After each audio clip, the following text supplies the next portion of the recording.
I'm trying to do room for everybody that isn't playing with me. Huh?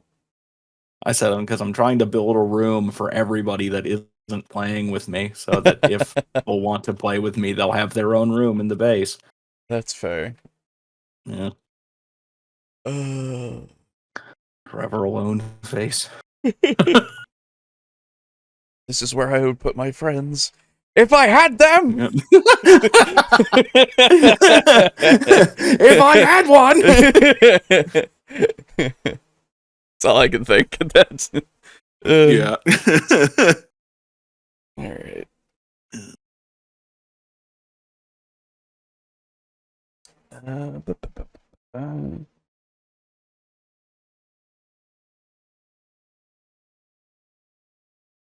What I have been doing today has been going through on my own for the first time, though I have seen the whole game, A Wolf Among Us, because okay. that universe is like fucking sick to me. I really love stories that are taken in a different direction, or just like, you know, just something different is done with those kinds of characters. And different uses for those classical fairy book tales. Yeah, exactly. That, like, it's that kind of stuff, like the fucking the hell, like Lucifer, the TV show, when I was watching that, it's the same kind of thing. It's like, oh, I want to watch something that's like taking all this stuff that I know and like is going in a different direction. It's just nice, you know? And I'm God, I hope, but I know they're going to. I hope they don't, but I know they're going to. They're gonna fuck it up. They're making A Wolf Among Us 2. Oh, interesting. Yeah, that got announced. Who's making it? That's a good question, actually. I don't know. It's not Telltale. They're dead. Yeah, they're kind of gone. Let's see. A Wolf Among Us 2 developers. Was it The Wolf Among Us? Oh, excuse me. Telltale Games Trick Studios. Oh. Yeah, I think they're around in some capacity, but like not the same. Yeah. I don't know, man. I really hope they don't fuck it up. But I have no faith at all. Indeed. Yeah. Indeed.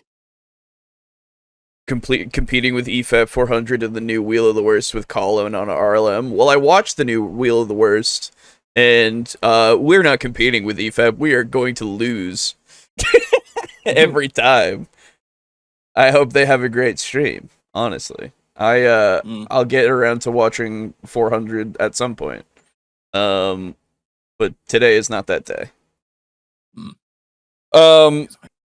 Would jump out window. But yeah, I don't know, man. They're also remastering the first one, and I was like, okay, well, I'm gonna pick up the old version before it like goes away forever, because sometimes they do that. That's exactly what I did with both Resident Evil 4 on PC and Dead Space 1. Yeah.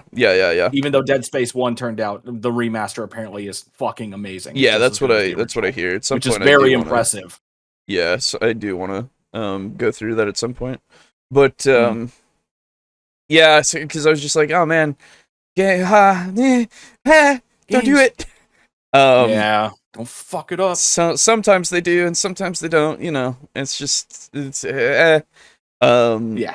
So it is. It's and so I'm going through it, and I'm having a fantastic time, like I did when I watched it, and I'm like, fuck. Don't fuck it up. It really does make me want to get the comics that they're based off of. Oh, they're based off a comic. I didn't know. Yeah. I think it's called Fable. Cool. Yeah. And I think I like did Dark Horse? I've never heard of that from it's by Vertigo, I want to say. Oh, okay. But yeah, I did find them a couple of the books that are just the like not omnibuses, but maybe it's technically an omnibus. I'm not sure. But a compilation of a few of them, and I've not read them yet. Honestly, I just kind of found them because I was like, I want these. And I've yet to read them. So we'll see. Yeah. But hello, everyone, and welcome back to Table Talk Discussion and Discourse. I, as always, am your host, Alejo, aka Great on 95. I'm your second host, and I went to go gather wood, and my axe just immediately fucking breaks. Oof. Hate it when that happens. That sucks. Yeah. Yep. One of the Fables writers is also writing for the Vox Machina cartoon. Oh, okay. Oh, that's neat.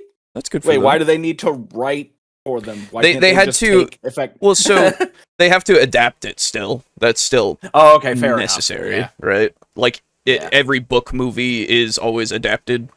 Yeah, that's true. It's the same exact kind of thing. Oh, good. Hello, Draco Kraken, welcome. And hello, Dave. Hello. Yeah, no, I mean, I don't know, man. I'll just keep saying that. I really hope that that Wolf Among Us 2 is at least okay. You know, that's all I can hope for at this point, is that it's inoffensive and okay.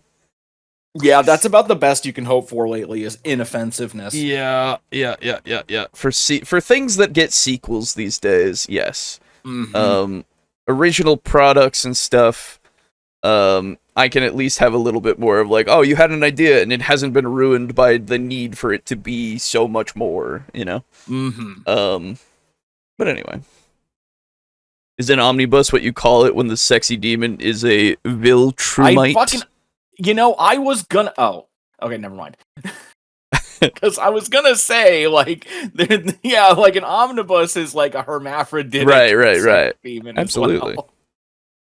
Hello, Entropy. Yeah, so... well, tonight, we are going to be talking about not A Wolf Among Us, even though that was what I was doing until about, like, 10 minutes ago. And want to go do that again. But I'm nearly done with it. It makes me sad. Nice. But I mean, hey, it's complete, effectively. Yeah, you know. That's what's nice. Like, sometimes things will get a sequel, but they never really intended for a sequel, so even the first game is still a complete story. Yeah, that's what when that happens. Especially, nice. It should be anthology, I think. Yes. So, at least for this kind of stuff, I don't see why they wouldn't do stuff like that. I really wish that anthologies is, like, where media went, you know? In a lot of different cases, yes. Absolutely. Yeah. Honestly, I really wish that anthologies were just more popular. Yeah, I do too. Just seeing the only one more I can even think of off the top of my head is Love, Death, and Robots, I think it's called. Oh yeah, that was a while back. That's an anthology story. I watched that when it was new. Nice. Yeah, it was alright. It was definitely okay. It's also like the Black Mirror stuff. That was also an anthology, and then there was, I want to say there was another popular one that came out at the same kind of times, but I don't remember. But yeah, no, anthologies are cool. I like them. Yeah. Secret Level, but that's kind of mixed. I never watched Secret Level. I know there's like a Warhammer thing in there, and then there's some video game stuff, and I was like, I don't know. Yeah.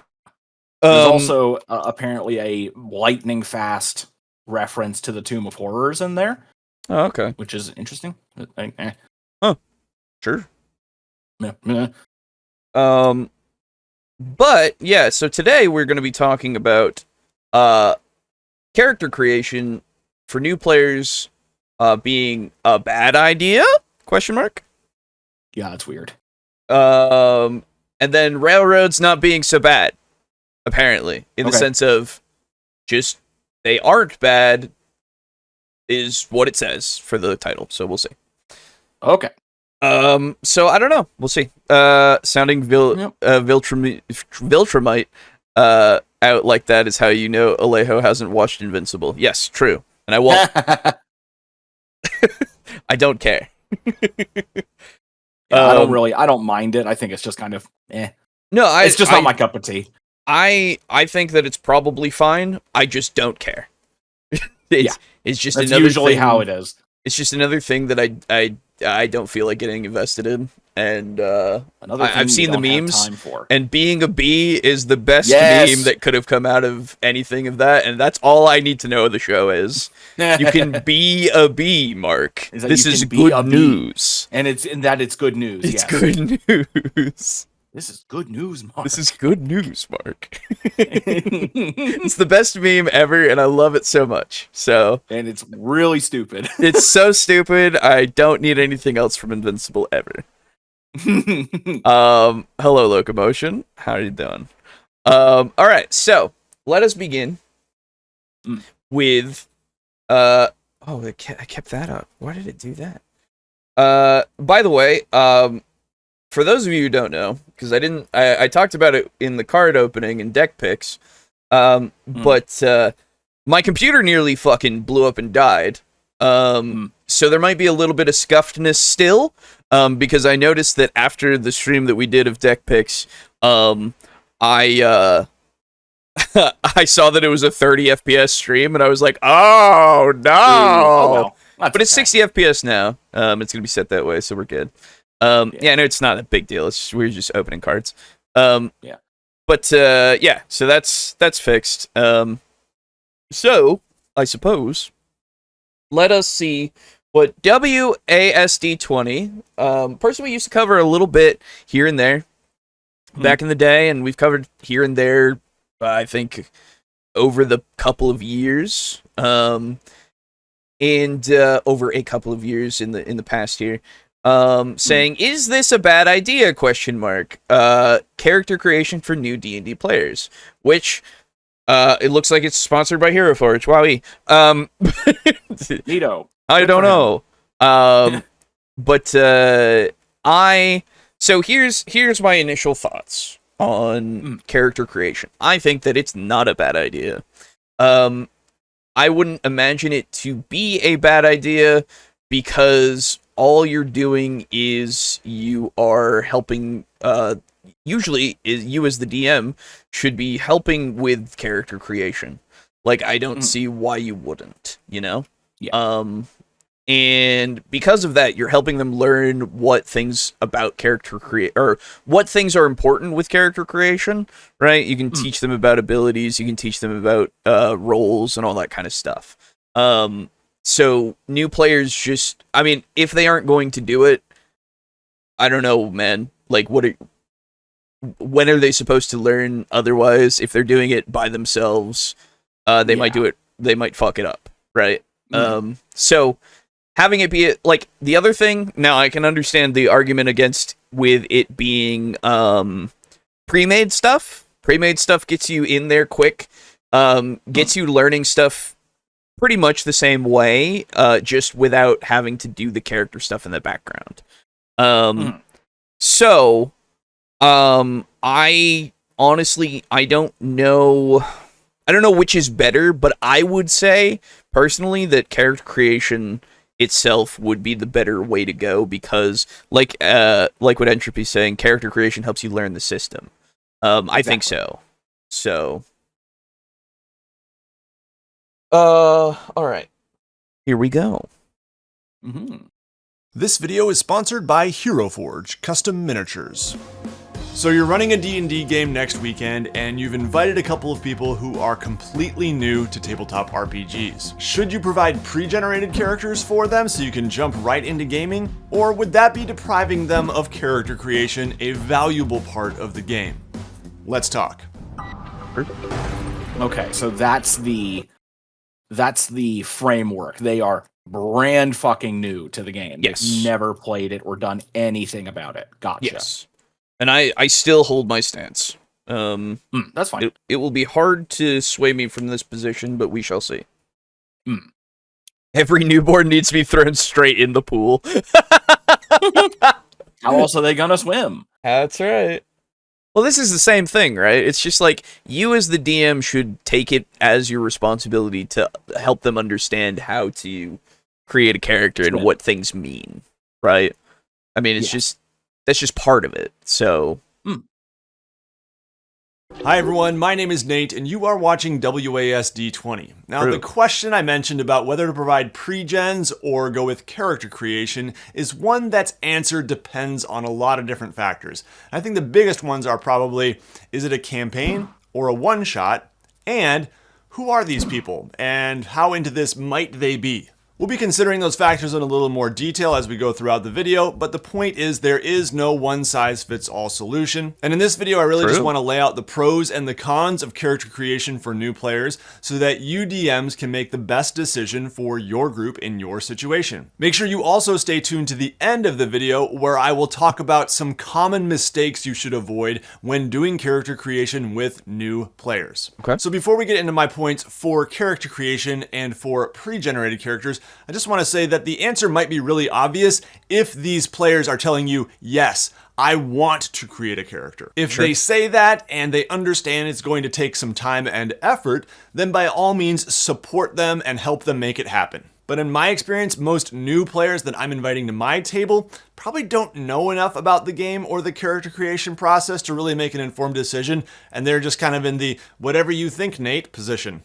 So now let's consider our points for character creation, and our first point in favor of character creation is that you can learn some of the rules of the game along the way as you create a character. Character creation can be a great way to come in contact with little rules, tidbits, and some of the basic foundations of the game without being overwhelmed, ideally. Now, this is mainly true if you have experienced players guiding new players in character creation, and then they're able to explain little bits and pieces of the rules along the way. Now, it's also true if a new player is actually just reading through the player's handbook as they create their character. They're going to learn some rules along the way, but that's not actually the method I would recommend for most new players. The 5th edition Player's Handbook is actually not very newcomer friendly in my interesting. Okay. I think I can guess where he's going with that, but this is from 3 years ago, just so that everybody knows. This is an older video back before 2024. And it's thing. And it's what? Thing. It is thing? No, before it's thing. The 2020 D&D 2024. Oh, yeah, okay. 5.5. Yeah. And as for it being like, what is it? Not great for new players. So I don't know if I fully agree with that because that one it's such a simple game. yes, I would say that what is it? The layout is a little weird in terms of reading about stuff. What I don't think that it's that bad of a a layout in general. I think that if you start reading through it, you kind of get a lot of lore and such that might confuse you on a few things. Potentially, I don't know. It's until you get to the classes section, I feel like you don't really know anything about what's going on when you're going through like the actual races, right? They start talking about spells and abilities and stuff that you don't really know yet. And they also don't provide you, as far as I remember, and this could be wrong, somebody can correct me on this, but as far as I remember, they don't provide references to later stuff as frequently. So it might not give you like, oh, if you want to learn about this ability, you go to this section, this page, that kind of stuff, which would be helpful for newer people who don't know what they're looking at. Yes. So I think there is an argument to be made, but I don't think that it's that bad of a PHP. Yeah.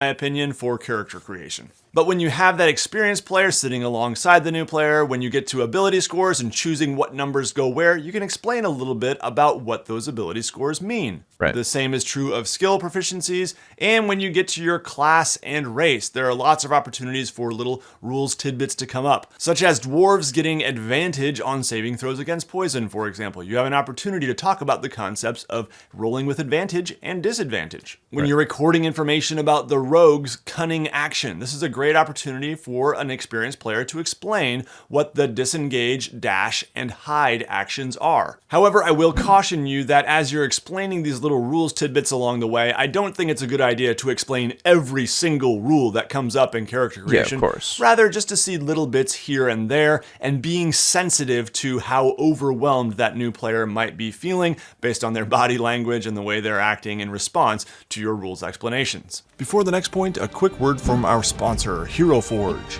Hero Forge offers fully customizable tabletop miniatures with dozens. What I find interesting is that Watch Together isn't going to just skip ahead this time. Whoa. It'll do that nowadays, like automatically, in some of these sponsored things. It's weird. I haven't noticed that, actually. Yeah. Of fantasy species and thousands of parts to choose from. Can my cunning action be brutal? Yes. And you can really Your get brutal creative actions with can their also be tools. cunning. In addition to 3D printed miniatures you can order and have shipped to you or print on your own 3D printer, you can also use their tools to make character portraits and tokens for your characters. Whether you're a DM or a player, Hero Forge is an incredible tool to more fully realize the characters we create. Check it out now at heroforge.com. Sure. Now back to the video. In addition, Did they not give you like a code or anything? Like a URL code? That's weird. Like a give us money by going here code.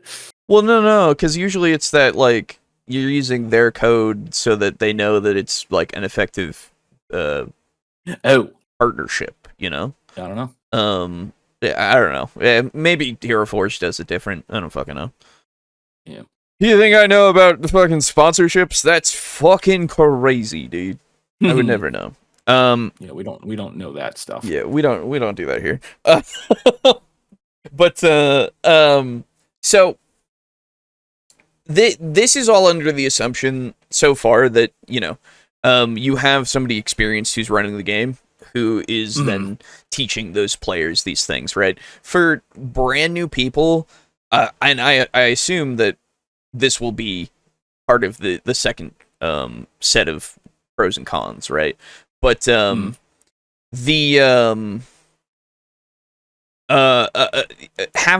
the starter sets, that kind of stuff, right?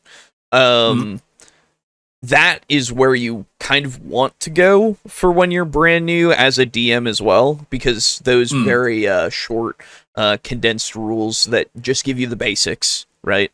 And they do help with having those kind of characters that are already pre-made, the adventure that is usually balanced for those pre-made characters and everything, so it can get everybody to know the feel of how everything goes, and then learn the rules, you know, all together. And obviously, you know, the DM can read it ahead and understand it pretty easily, right? Yeah. Not to say that you can't do it the other way around, where you have your DMG and your, you have your player's handbooks and your... yeah, nobody has that. Yeah, that's right. And your adventures and stuff that you might have already bought, or you're making yourself, whatever it might be. Yeah, I don't know. It's but just in terms of brand new on both sides, I would recommend the other way of having those starter sets and having something that you can have framework. Yeah. Not to mention, a lot of the times, like, starter sets often have chopped up rules a bit, where you know it's not the full game. So you know, you take out some of the more complex rules, makes it even easier for people. Yes, exactly. Choosing to believe they gave him a code and forgot to say it. Maybe. I mean, I don't know. Possible. It's probably in the description of the video. I don't know. You should go and click the video and go and check his description for it, if you want it. to learning little bits of the rules in the process of character creation, new players also can benefit from character creation as they might be more invested in their character if they actually created it. Sure. If they actually got some voice in choosing class and race and some of the features and spells and things like that, they might be more excited to actually play that character. Now, they can still get excited about playing a pre-generated character, but especially if you're playing a campaign, I might recommend character creation, because if you're going to be spending campaign amounts of time with this character, you're going to want it to be something you actually want to play, not just something that was handed to you. Now, there is a little bit of a middle ground there, actually. You don't have to just have a random pre-generated character handed to you or created all from scratch yourself. One option that's pretty decent is just asking that new player what race and class they might want to play after you explain them briefly, and then just going out and finding a pre-generated character or going on D&D Beyond and doing the quick build option to select that race and class, and then you can give that character sheet to the player. While I am not going to do the whole, hey, you should go to D&D Beyond, make a fucking account, and have to do all that kind of shit. That's not something that I really want to do to somebody who's newer. And I understand D&D Beyond's is like accessible and all that kind of stuff. It's not like it would be a bad idea, but I just wouldn't recommend D&D Beyond to anybody. It's just frankly it. I don't know. There's probably some other spots where we can do some more auto generations of characters and stuff, or at least some kind of helpful guides to make characters. Hell, I could probably get you a fucking Excel doc, of like going on like Google fucking whatever. What's the thing? I don't know what Google's version is, the workspace or whatever, and set up like code, and then just say, okay, roll these out, and we'll put them in, and then it'll give you the stuff. We could probably figure that out, and I'm not saying to do that either necessarily, because that's work on your part. But I'm just saying, probably anything but D&D Beyond. Yeah. I don't know. I get it. It's useful as a tool, and if you're not opposed to it, use it. That's fine. But I would be. But we'll judge you. Our last point in favor of character creation for new players is that it can be really fun. Character creation, for a lot of us, is just a fun process. Now, I've got a lot of RPG books on the shelf back there, and there are some back there that I haven't ever even played, and maybe I never will. But I'm kind of a collector, A, and B, I actually really like getting a feel for these games just by creating characters for them. Sometimes when I get a new RPG book, that's the first thing I do. I sit down and I create a character. In fact, when I got Easy D6, I took aside my 10-year-old son and I asked him, hey, do you want to make a character with me? And I showed him the book and he got into the pictures and things like that. And we decided, let's roll up some characters. Cringe. And we did that. And it was a really fun process. As I create characters, I enjoy learning little bits of the rules. I enjoy getting in contact with the lore of this world a little bit and thinking about what races or types of people live here. And you actually get to engage in some storytelling as you imagine a backstory for your character. It's just a fun process. Now, I will say that character creation in a game like this is a lot more simple than D&D 5th Edition. And so that's something to consider too as we get into the cons, that character creation in D&D 5th Edition, while not the most complex, is more complex than a lot of games. So that is true, because there are quite a few that you could pull that are way simpler.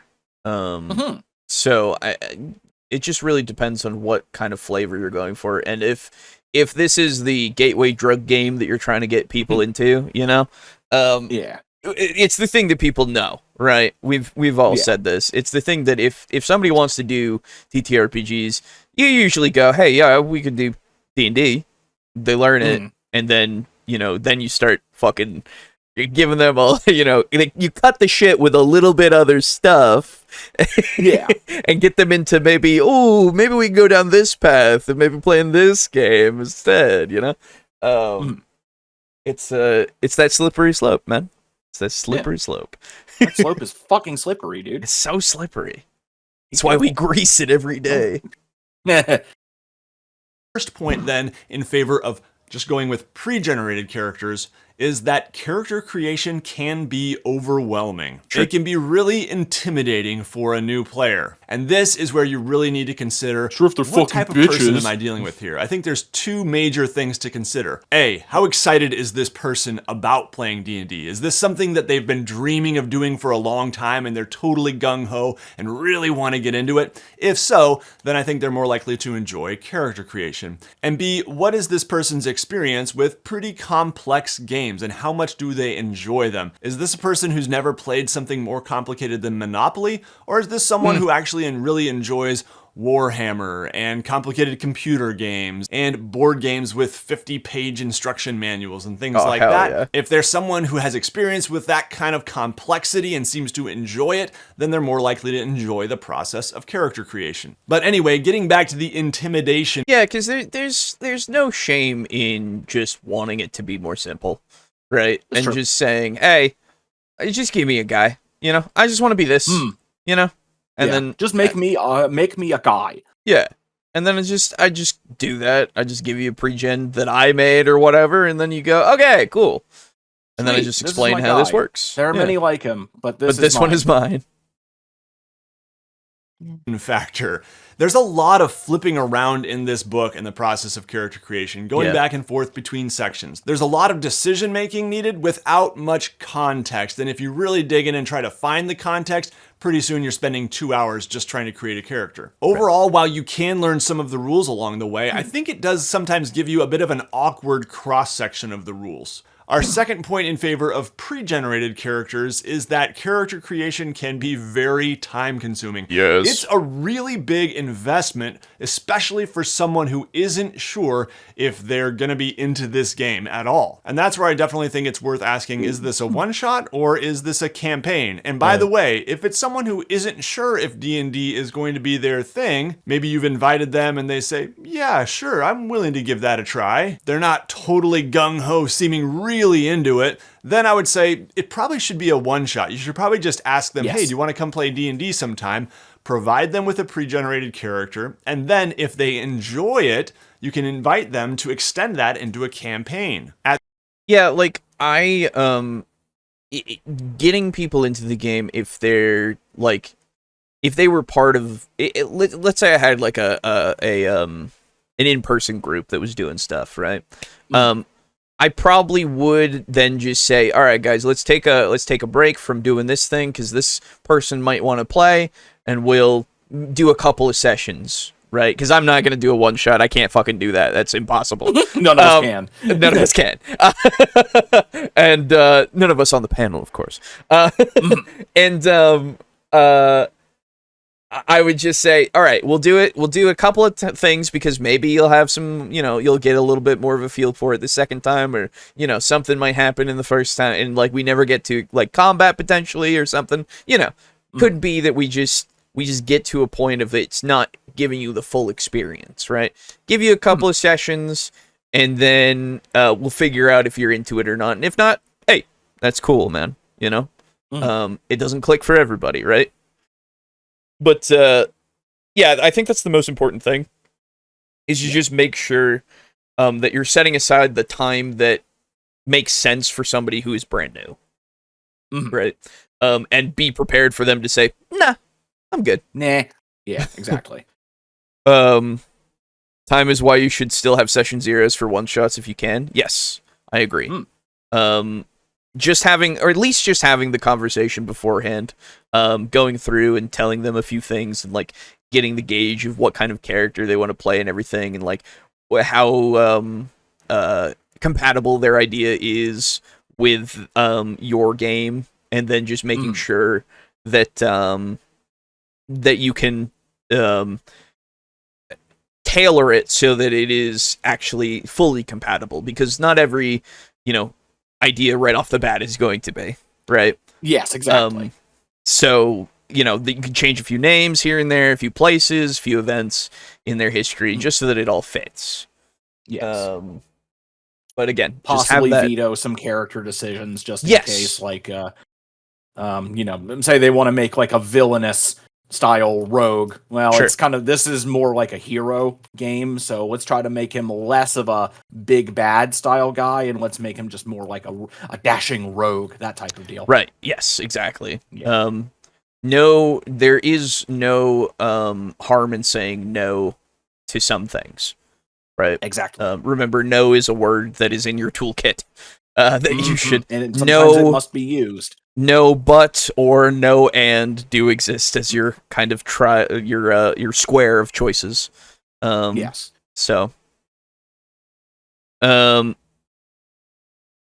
At that point, you could always say, hey, you played with a pre-generated character last time. Do you want to try to roll up your own this time? So if it's someone who isn't really sure about D&D and it's going to be for a one-shot, I would say a pre-generated character is probably your best option. Also, in case you've never tried it before, if you are a single DM with experience and you're playing with 3 or 4 completely new players, the idea that you can create characters together at the table in an hour or less is... no, crazy. That's not going to happen. Yeah. If you're just one-on-one with a new player, sure, I think that's possible. But yeah, it can be really time-consuming when you're dealing with a lot of new players. And that brings us to our last point in favor of pre-generated characters. Some people just want to play. If you want to jump in and try playing the game, which is, in my opinion, the best way to learn the game, I think pre-generated characters are going to be your best bet. So hopefully with those points in favor of character creation and in favor of pre-generated characters, you've got some good things to think about that can help you make your decision. But if you do decide to go ahead with character creation, I want to cover some mistakes you'll definitely want to avoid. Okay. The first one is just dumping this process on new players and saying, here, create a character. Here's the player's handbook. Everything you need is in here. Go. Hey man, that's what I did. It's crazy. Really? Not to such an extent. But when I was making my character, I did kind of go on my own for a lot of it. For the first time. But my DM was around to help me if I needed to. Yeah. Nice. There are certainly some people who can handle that and who might actually enjoy that process. But as I said before, I don't think it's laid out in a super user-friendly way here for newcomers, and I think it's going to just be absolutely overwhelming. If you decide to go ahead... Yeah, it really just depends on... because you as the person who's running the game will know, the people and how complete... how much they would be into such a thing, right? Because if I have somebody who's there who... I did just go, hey, do you want to read on your own? You can kind of go ahead and just kind of go for it. If you want to do that, because they're super into doing stuff like that, then I'd be like, yeah, let's just have you do that. Because I can help you after the fact, with anything that seems kind of weird and stuff. But if you really just want to learn it on your own, you should. If that's how you learn, So just, just make sure that you're catering these things to the way that people usually learn them, I guess. I gotta look at something really quick. 'Cause I noticed I'm dropping frames here and there. Ooh. And there was a way that I could make it so that it didn't do that, and I don't remember how. So I will look at it later on someday. But right now, sometimes there might be some drop frames. Now then again, it only says that I've dropped 0.4%, but it still bugs me that I see that number. Yes. Anyway. Numbers bad. We don't like those. Yeah, that's right. I'm not good at math. Teaching a complex thing in under an hour or less with multiple people impossible. Looks at teaching degree. You're a lie. Well, that's why you have multiple classes. Yeah, we might not get multiple sessions. Your people are required to take classes. Yeah, it's one of those things where I kind of think that going over that stuff in the big group, though, is always a good thing, because then you have people who can ask questions and then bounce off of other questions, It's probably one of the best ways that I have seen as part of what I do at work, is trying to help teach people how to do stuff, as part of a training department. I'm so sorry for you. Yeah, don't worry, we deal with stuff every fucking day. And having it so that you have those people who are there who actually do ask questions, and actually like are engaged in that way will help the people who aren't, you know. True. And it might encourage them to also then ask questions, so that they can all understand things. Like, and then after the fact, you know, you help with whatever somebody comes up to you one-on-one and says, well, okay, could you help me with this thing? Since we were talking about this and we're here now, you know, it's just, it all depends on how your players are learning Yes. concepts and such, right? So Yes. Ahead with character creation for your new players, I highly recommend you guide them in that process, whether Agreed. that's sitting right with them or giving them some advice and resources, like perhaps some of my character creation videos. I've got one that's going to be good for non-spellcasting classes, and then I've got another one that's going to be good for spellcasting classes. The second mistake you'll definitely want to avoid is surprising your new characters with character creation on game night. You've invited them over to a game and you say, hey, we're going to play some D&D. And then in reality, you spend the first hour and a half just creating characters. If that's your plan, I think you'll definitely want to give them a heads up so they know what to expect and aren't completely overwhelmed thinking they were coming to a game night and really just creating characters for most. That's just setting expectations, right? Like if you're telling people we're going to play tomorrow and then tomorrow you don't play because nobody's prepared. Yeah. That's gonna feel shit. People are not gonna like that, so don't do that. Just don't. Yeah, that's my main thing. It's like, ooh, we're gonna play D&D, but then we, spend however long making a character rather than actually playing the game. Yeah. That time. That is a great thing to do in like a session 0 of a campaign, but for a one-shot, once again, I would say probably just jump into playing. And my last mistake to avoid with character creation for new players is plowing ahead with the process while ignoring new evidence that's coming forward that might lead you to abandon that process or to alter your path. You might think this 1 or 2 new players can handle the process and you're excited about it, but if you notice that they are feeling overwhelmed or they're bored and they're asking, when are we going to play, and things like that, be willing to alter your plans a little bit. And there are a couple ways I think you can do that. One is if you've got enough of a foundation on your character sheet, you don't have to have every little thing complete. You can always just start playing with half a character sheet filled out and kind of figure it out as you go and say, we'll finish up the other details next time. And another great option is just to have some backup pre-generated characters handy just in case, or have some online at your fingertips that you can quickly print out. So those are my thoughts on whether or not new. I think it's just, in general, when you're running anything, you have to be flexible to what's going on, right? The worst you could be is stringent. Is that the word that I'm looking for? I don't think so. I know what you're trying to say. Not stringent. Definitely strict, I guess. Oh no, stringent is strict, severe, or tightly limiting. There you go. Oh, okay. Wait, hey, I'm wrong.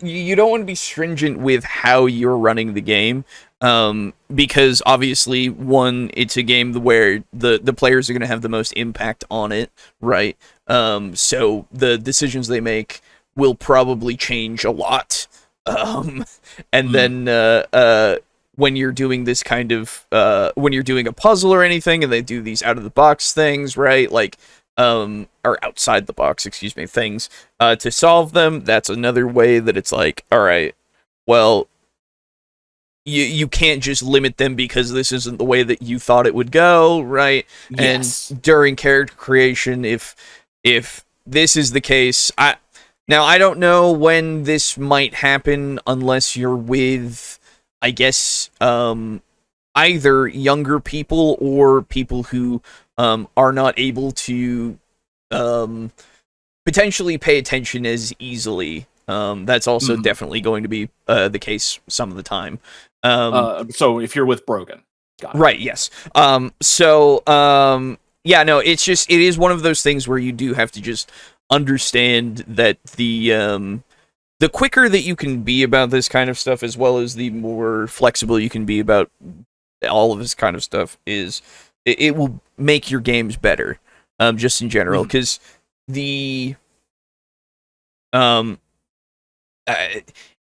if you are taking that shit ton of time that makes everybody go, okay, I mean, I guess we'll be here for another hour, that will absolutely drive them off, unfortunately.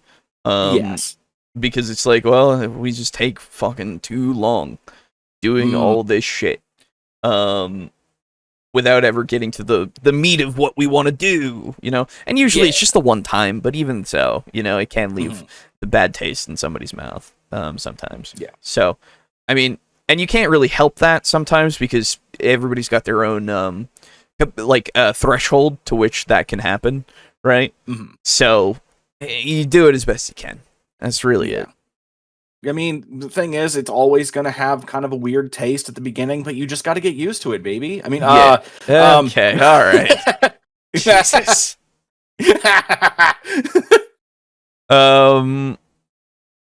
I know Pathfinder has some official pre-made characters, which they call iconics. I don't know if D&D has those. I don't believe so. No. No, I don't think so. If you're getting a adventure of any sort, then yeah. Yeah. If it's a pre-written module, they definitely do. Yeah. But straight up, I don't believe so, no. Yeah, no, I don't think so for just your general day-to-day. No, I don't think so if you get to just the 3 cores, right?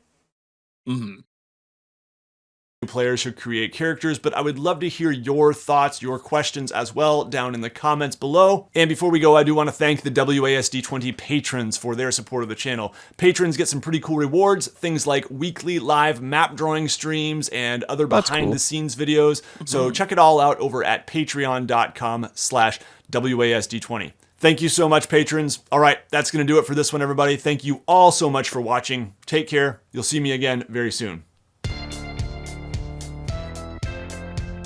So, you got me in with clickbait, I do have to say. And I get it. It's not actually that bad of a clickbait because you did actually discuss this kind of stuff. Yeah, so I don't mind this one. I don't mind think this this one. is like an egregious... Yeah, I think this is fine. I don't mind it as much. I do... It's that good kind where it will promote that discussion rather than just say, this is wrong. Right. Don't ever do it. Yes, exactly. Which also promotes discussion, but usually not in the best ways. Yeah, not really in a good way. Unfortunately. Really, anyway. But sometimes it does. Sometimes it does, to be fair. Sometimes. Not always. And we need to always do it. Always. Every single time. Never fail. Ever. Okay. So that was that. It might go quick this time, everybody. It might go quick. Because dude, the castle's really coming along. Good. It's really good so far. I'm glad. I'm actually being able to construct the top floor and the roof and the towers and everything's actually coming out really well. Nice. Yeah. I guess you could just grab a pre-made straight out of a module. Nice and lazy way to operate. Oh yeah, for sure. Yeah. True. Hell, like he was saying, you could just find something online and just take it. There's probably thousands of characters that have just been put online that you could just find. Anyway. And they're probably pretty fucking cool. Oh yeah, more than likely. So this is Roll with Advantage! ! Who has put forward a video called Railroads... Oh, sorry. Let me just back up. Railroads aren't bad! TTRPG, storytelling... Oh, sorry, that's also... Okay, exclamatory. But it's not in all caps. Never mind, we're good. TTRPG, storytelling advice. So... Yeah. Oh, I need the inverted one. I'm stupid. So this is, I don't know what this is. I of course didn't pre-watch as usual. So I saw in the thumbnail there's a Thomas, and then there's some guy with the wizard robe. I think I've already forgotten. Thomas. I already don't know. There's a Thomas. There's a Thomas. That's right. So that you can get that railroad. But yeah, so railroads aren't bad is an interesting thing to just have as your big thing. Now, what we have said many a time is in the beginning, railroading is a useful narrative tool to get everybody in the same place. And then that's kind of it. Yeah, that's right. Like you don't need it to do that. But you can, like, a lot of people, like, everybody starts in a tavern. You just fucking railroaded them all into the tavern. Let's be fair. Indeed you did. Let's be absolutely clear. Yeah, if we can be very pedantic about that. Yeah.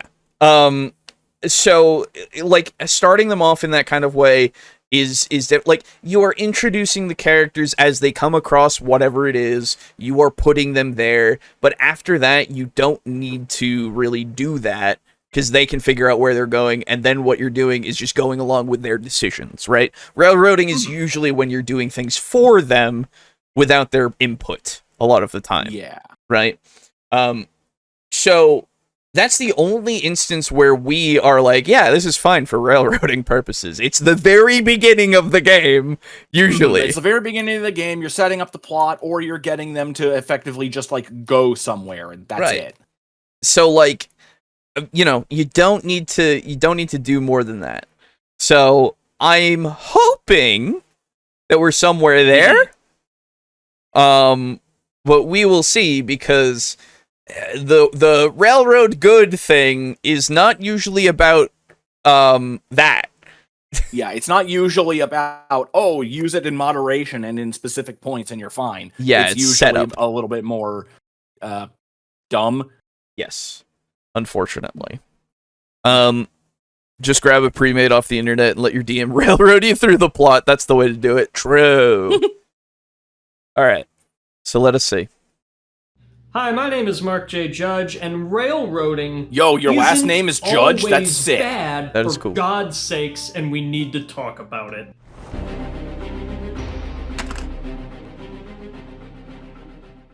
Anytime a Oh, by the way, this one was from 5 years ago. Just so you know. Okay. Hobby or a skill has been around for a long time, there are people that have been doing it for a while. And common wisdoms or kind of accepted things sort of crop up. Sure. D&D is certainly no exception to this. You've probably heard a handful of the common wisdoms. Never split up the party, overland travel and exploration is underdeveloped, the ranger is underpowered. There's probably more you can think of. On the one hand, these commonly accepted wisdoms are a good thing. If somebody is new to the hobby, it lets them know generally what the community thinks and maybe helps them get their foot in the door and get started in a way that isn't going to be detrimental to their first experience with the game. But a problem arises when we start thinking of these common wisdoms as rules and not just guidelines that can be broken or changed. The thing is, I see why all three of those examples I listed for D&D are common wisdoms. I see the problem with all of them, potentially, but the truth is, I disagree with all three. Some of the most fun I've ever had playing this game has happened when I've split the party or been in a party that was split. The ranger can be underpowered, but in the same way that you wouldn't want to pick a barbarian if you knew that you were going to be playing a political intrigue campaign, I think you Yeah, but also, like, the ranger... A barbarian in a political intrigue campaign would be kind of funny. And also, yeah, you could, like, depending on how the barbarian is, like, as a personality, they could shine through that way. What we're talking about with the ranger thing is literally just the other half of D&D, which is combat. Like, I don't know, man. Yeah, don't get me wrong. People play rangers, but rangers aren't the first choice for a lot of people. Because they don't really live up to the potential. right? Yeah, that's always the problem. It is unfortunate, but that is just the case. Yeah. Now, there are better rangers than others. Let's also be clear on that. I have played rangers myself in 5e and enjoyed my time because, yeah, because No. because I'm not doing it because I don't care about the combat as much. I literally just go, yeah, I'm not gonna be so good at combat. Oops. Yeah. I'm sure that my warrior and my mage are gonna take care of most shit. I will help. Yeah, honestly. Don't get me wrong. I will help, but I'm not the guy. You know, like Yeah. it's not me, for sure. So Yeah. You honestly have to min-max rangers so hard if you want them to be even remotely usable in combat specifically. Exactly. So I do it for the flavor and I do it for the character. But that's not how that's what I wanted to do with mine as well. Right. And that's not how everybody plays the game, is the thing. So I can understand entirely why the overwhelming sentiment that I also have is Ranger sucks. I accept this and I play a Ranger anyway. We are not the same. As for the arrows, I'm good at and bad at combat. You shoot arrows. You are bad at combat and shoot arrows. We are not the same. Exactly. Yes. So, for the other things, splitting the party makes it so it's harder for balance encounters. So it's annoying. But would I say that it's something that I would never do? No, absolutely not. Yeah. I love splitting the party all the fucking time. Are you kidding me? It's great. It's what you do, man. I get it. Yeah. But you are just better together because that's how D&D is. The game itself is built around everybody being together. Yeah, that's the thing. It's a team game. It's like it's like a horde shooter. Yeah. So a lot of your encounters and stuff are going to be based around that. So you want to kind of, as a general rule, keep them together. The overland travel thing, being half-baked or something, I don't know. It's hard to do in a way that is entertaining. And I understand that. Do I still enjoy it myself? Sometimes. Yeah. Yeah, fair enough. But it really depends. Yeah, that's the thing. It's hard to do well, if only just because it really kind of depends more so on the DM rather than the game. Because a DM can make overland travel cool and fun and interesting. Yes. The game itself doesn't really help much with that. Yeah. I would push back against the exploration point, though, because you are exploring at all times.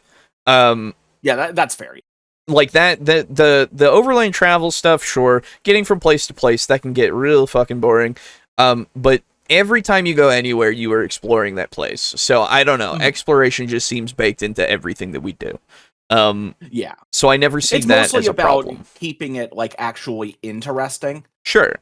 That's what's hard about it. Yeah. And what the game doesn't really technically help with a lot.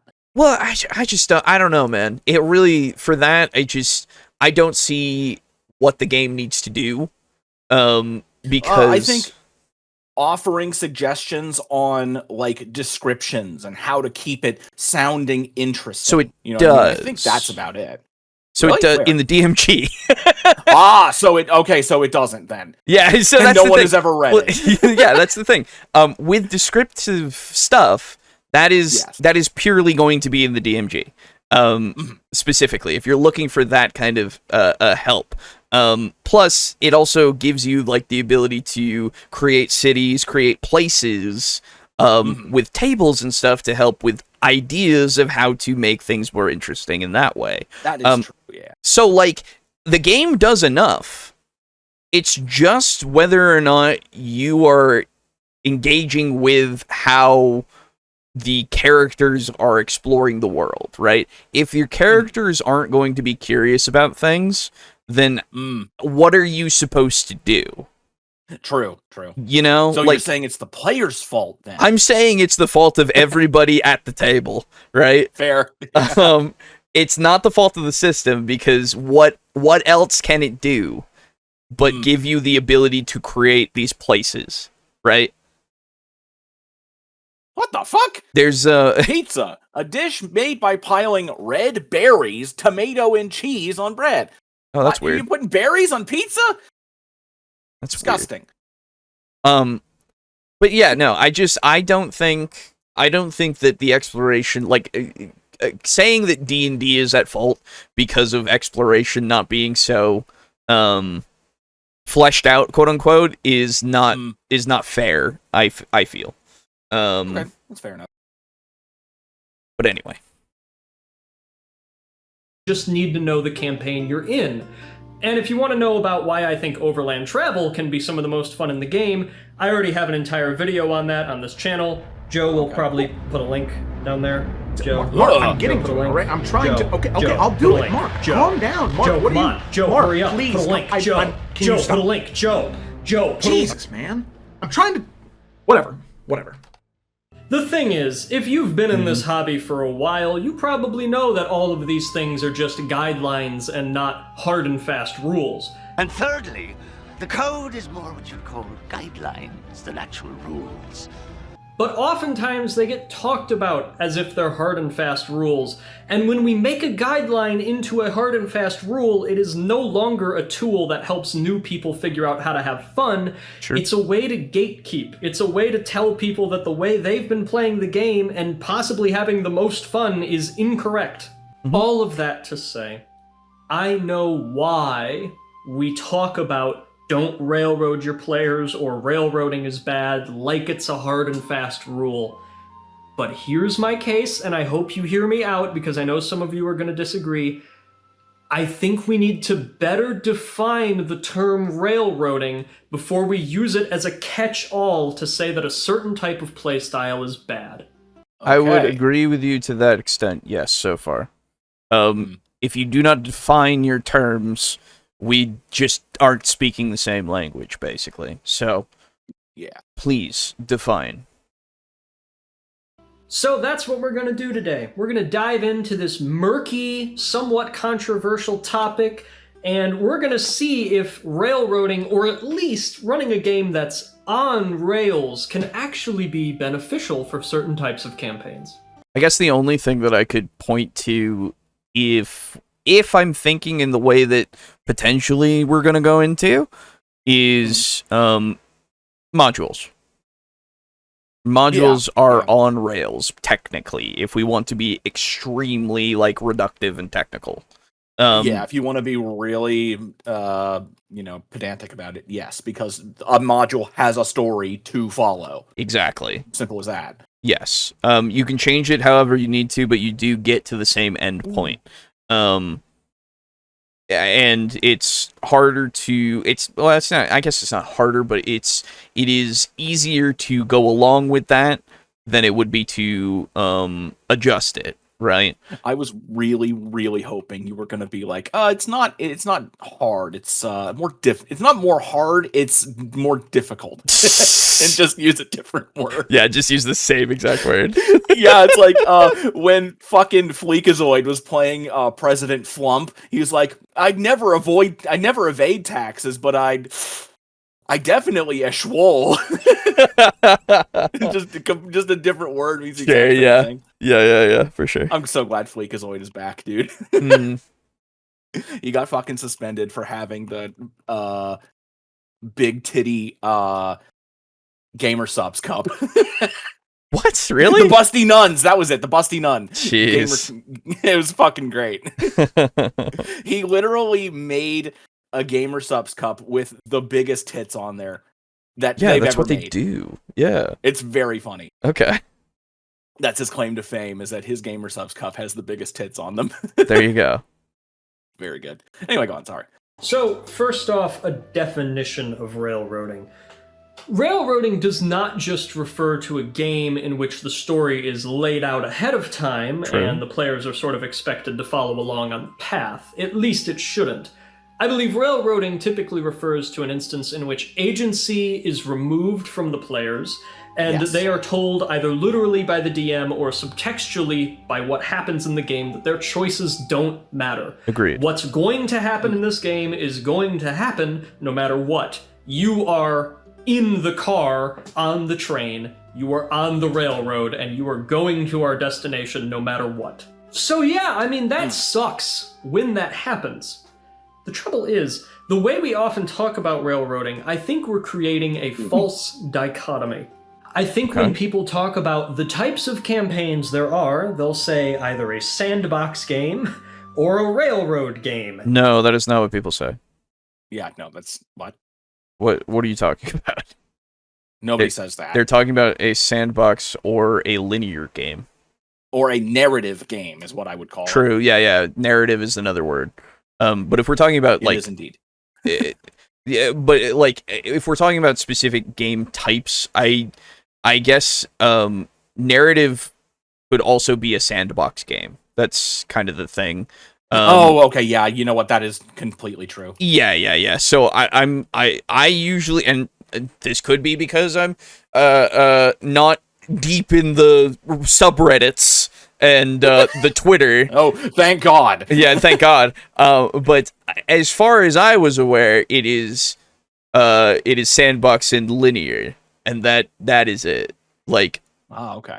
I could be wrong there. But I don't know if we are talking about railroad campaigns to that degree of like it is now its own type of game. You know, because like we're talking about it as a thing that can happen, an event, if you will, that you are experiencing, but not like a type of game that you would be trying to cultivate, you know. So I don't know, maybe I'm wrong about that, but like that's where my brain goes, so I don't know. Yeah. Because if we're talking, like, because for your thing, it's either simulation or narrative. I think that's those two, that dichotomy there, right? Yeah, where it's like, you know, you're either focused entirely on like a real like exploration campaign, or there's a story that's taking precedence over like general exploration and stuff. Yeah.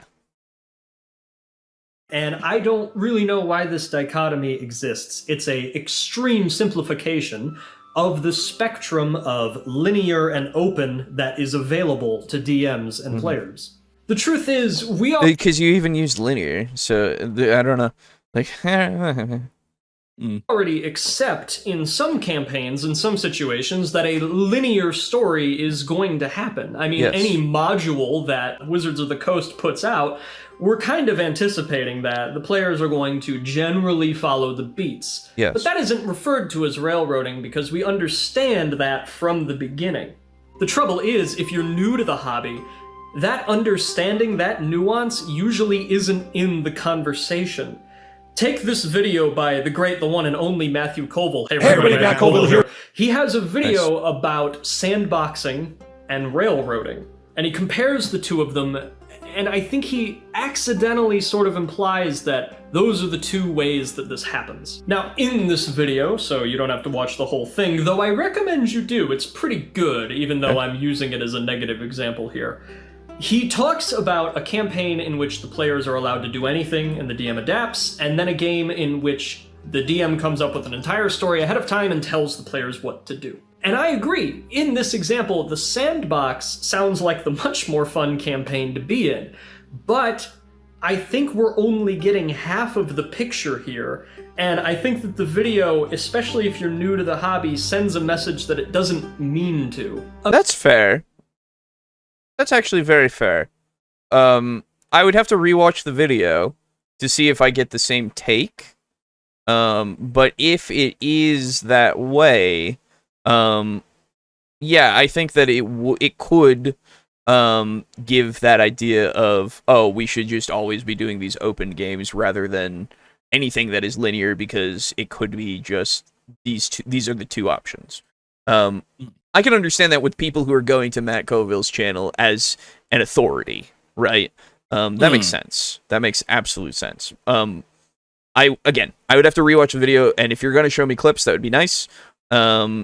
because you can do the clips thing. I promise you, this is fine. As people who do this kind of a format, you can do the fucking whole video if you really want to, and just go by bit. It is a part that you can do. So like, give me some clips so that I can have the context, because as much as I am following you in good faith, I do require you to back up your word. Imagine you have a 2x2 grid, and on one far corner you have an open game that is done well, and in the opposite corner you have a linear game that is done poorly. I think what Matthew Colville says in this video is true. The railroading example he provides sounds like a very not fun campaign to be in, but I think we're missing the other half when we as a community talk about this in general. We don't talk about what a linear game done well looks like. But we do. Like, anytime you go into any kind of module story, when you're talking about games that are built, like, I guess the only times where we aren't is if we're talking about a custom game that we're playing that somebody made as, like, a linear game, that you don't really talk about the fact that you couldn't just go anywhere and do anything, because you still can to a degree. You're just kind of stuck within that section, quote unquote. Like, because it's hard to explain that you are in a linear game when you aren't privy to that, if you understand what I'm saying. Because like, how am I as a player, unless I talked to the DM after and they shared with me, how am I as a player supposed to know that I couldn't have just like gone through the mountains and just gone to the next like province over and started doing shit instead? I wanted to be a part of this campaign, so I was doing the thing for this campaign, you know? Yeah. I'm not sure. So I don't know. Maybe I'm just not fully following exactly how his like meaning here.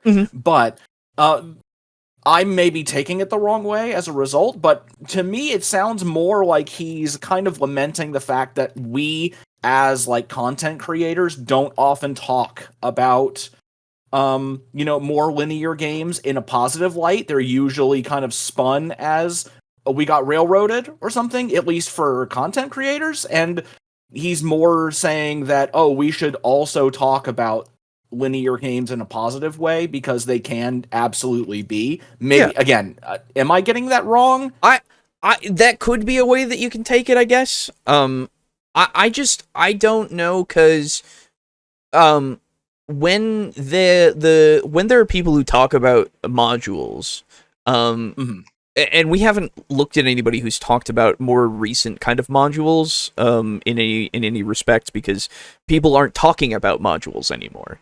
That's kind of part of it, where they're talking about the custom campaigns that they've been playing with their friends, but at the same time, when you hear about that, they're usually telling you beat by beat, quote unquote, like what they're doing in the campaign, rather than saying, and then we fucked off and went and did this random thing for like 6 sessions. You know? Yes. They're kind of talking about the moments, not the campaign as a whole. Exactly. So like, if he's going on and talking about and lamenting that fact, I can understand that, but at the same time, how are you supposed to include that in a way that's relevant, you know? That is very true, yes. Yeah, it's difficult. The only times where I can think of people talking about this stuff was way back when they were talking about the earlier 5e modules. And when anybody has any video about modules that are from before 5e, and they're talking about doing those modules, right? So those are the only times where you get like good interpretations of those modules. But if you don't know it's a module, you're not going to know anything about how it's designed or anything. Like, unless you read it as well, like, you're not going to know how actually linear it is, but most of the time, at least, we can assume that the adventure is pretty linear. The exceptions being stuff like Ravenloft, stuff like not Icewind Dale. Shit, what was the thing? I think it was the Frost King or something. Was it Reign of the Frost King? I don't remember. Honestly, I don't really keep track of any of the fucking modules. That's fair. That is absolutely fair. Yeah, I don't know. I guess my thought is, overall, if we're looking at videos that aren't specifically about sandboxes, right? If they're not talking about that in any capacity, are you assuming that they are playing a sandbox? Like, how do you assume that it's anything other than the story you're presented with, right? Yeah. And how do you interpret that as anything but a linear path, because that's how we're built as human beings, right? Yeah, true. Like, unless they are going off and saying, like, sometimes they do put the anecdote of, we went and fucked off for a little bit and, did a random thing, but we came back to the thing. That is a thing, but I still think you could still think that that's part of a linear thing. You just went and did a side quest because you guys thought that you would do this for 1 or 5 sessions, right? Instead of following the main story. Yeah. So I guess it is one of those things, to me at least, of maybe it's difficult to actually and accurately give people the idea that these linear modules or linear stories are good because we tell them in the exact same way as a sandbox, unless we're making specific content saying that this is a sandbox. And so we see that more often because that's the difference that we can really point to, and say that this is what's way different and better for me because we did this, So yeah, because the other thing is, I played a linear game. Here's what happened. The clicks. I don't know about that. Yeah, there is part of that too, right? And in all of the discussions that I have seen on like Reddit and stuff, in my happenstances, I know, in my happenstances where I have accidentally stumbled across them, / you see them brought up in these kinds of videos, they usually are talking about the negative because that's what people talk about. Yes. Yeah, you get the positive stuff sometimes too, but again, what do you assume at that point? Oh, they had a good game. I don't know, unless they're specifically saying, oh, I had a good sandbox game. That is the only time where you get a clarification. Yeah. So otherwise I go, oh, they just had a good game. I hope it was great, So I don't know. It's difficult, I think, overall. Yeah, for sure. Rime of the Frost Maiden? I don't know. It might be that. It might be Icewind Dale. It might be I just remember the only one I can remember off the top of my head right now is the fucking like ice giant shit. That's it. Yeah. It might have been Mythic Odyssey, but it doesn't. At the end of the day, it's hard to know what it is unless you've read the book. Is my point. I don't even remember the last time I ran a module. Mid-90s. I only ran like 3 in my life, and it was way harder than just improvising the whole thing. Says Zarian. Hello, Zarian. That's interesting. I think that's very interesting because I started with a module. Now, granted, I started with Expedition to Castle Ravenloft for 3.5. Which is one of the greatest modules ever. Which is one of the best modules, that's out there, according to a lot of people, and I would be one of those people. And it is more open than most modules. So, and I found it easy to follow and then change as I needed to. And then after that, I think I've ran for modules. Oh, maybe Goodness, I actually don't know if I've ran more than just that one in general. I think I've made up most everything else. Just that many. God. Yeah, sorry. Yes, true. Disgusting.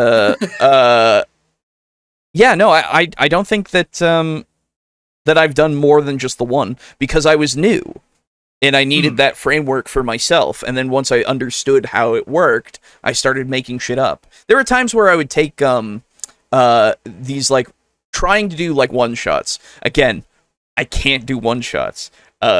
Famously, we can't do one shots here, unfortunately. Yes. We wish we could, genuinely. Genuinely, it would be nice to be able to, but we just get into it too fucking much. Yes. And I had taken some of those to try to run these ones that I had found on like DM's Guild and stuff like that, right? People had put these forward as free things of like, oh, you can run this. And I was like, oh, cool. It never was one session and done. Even with the ones that were one session, we were not done. Yes. But we moved on. That's the thing. That's always the problem. It's just that we get too into it. We are all, pretty much all of us really are role players. For sure. We don't tend to just stop at, okay, let's go kill the bad guys. No, we want to do shit. Yeah, we want to do a bunch of shit. So, like, I think I can probably safely say this about everybody. When we play Skyrim, we do not do the main quest. We Agreed. fuck off and do what the fuck we want. I'll do that in literally every RPG I ever do. If I don't have a side quest to do, that's when I do the main quest. And then once the main quest unlocks more side shit, I start doing the side shit immediately. Yeah. No, that's absolutely true. It's a miserable existence. I love it. You know what the fucking worst problem was, though? Because I was playing, not recently, but I went back and played Skyrim, I want to say, maybe a year ago or so. And the fucking worst thing in the world was that I was just running around doing shit and picking up quests and like doing them one at a time and doing the normal shit. And then I come to find out that the game on PC is often bugged to where you'll still have side quests like active, but they'll fucking disappear from your quest log and you don't know what the fuck to do. Oh, yeah. So, like, your objective disappears. Yep. It's the fucking worst. Yep. That's true. God. It just works, dude. It just fucking works. God, it works so fucking well. God, it works. Oh, I love how much it works. I know. Christ. I don't have enough balls to capture this fucking space dragon, but I'm gonna try. I'm so sorry. I hope you catch it. I do too. I've only got 4 decent chances. Negativity gets the clicks. They used to say sex sells, but wrath sells even more. True. Mm-hmm. Very true. I think sex does still sell very well, though. Don't worry. It does. Yeah. Perhaps more importantly, we don't talk about what an open game done poorly looks like.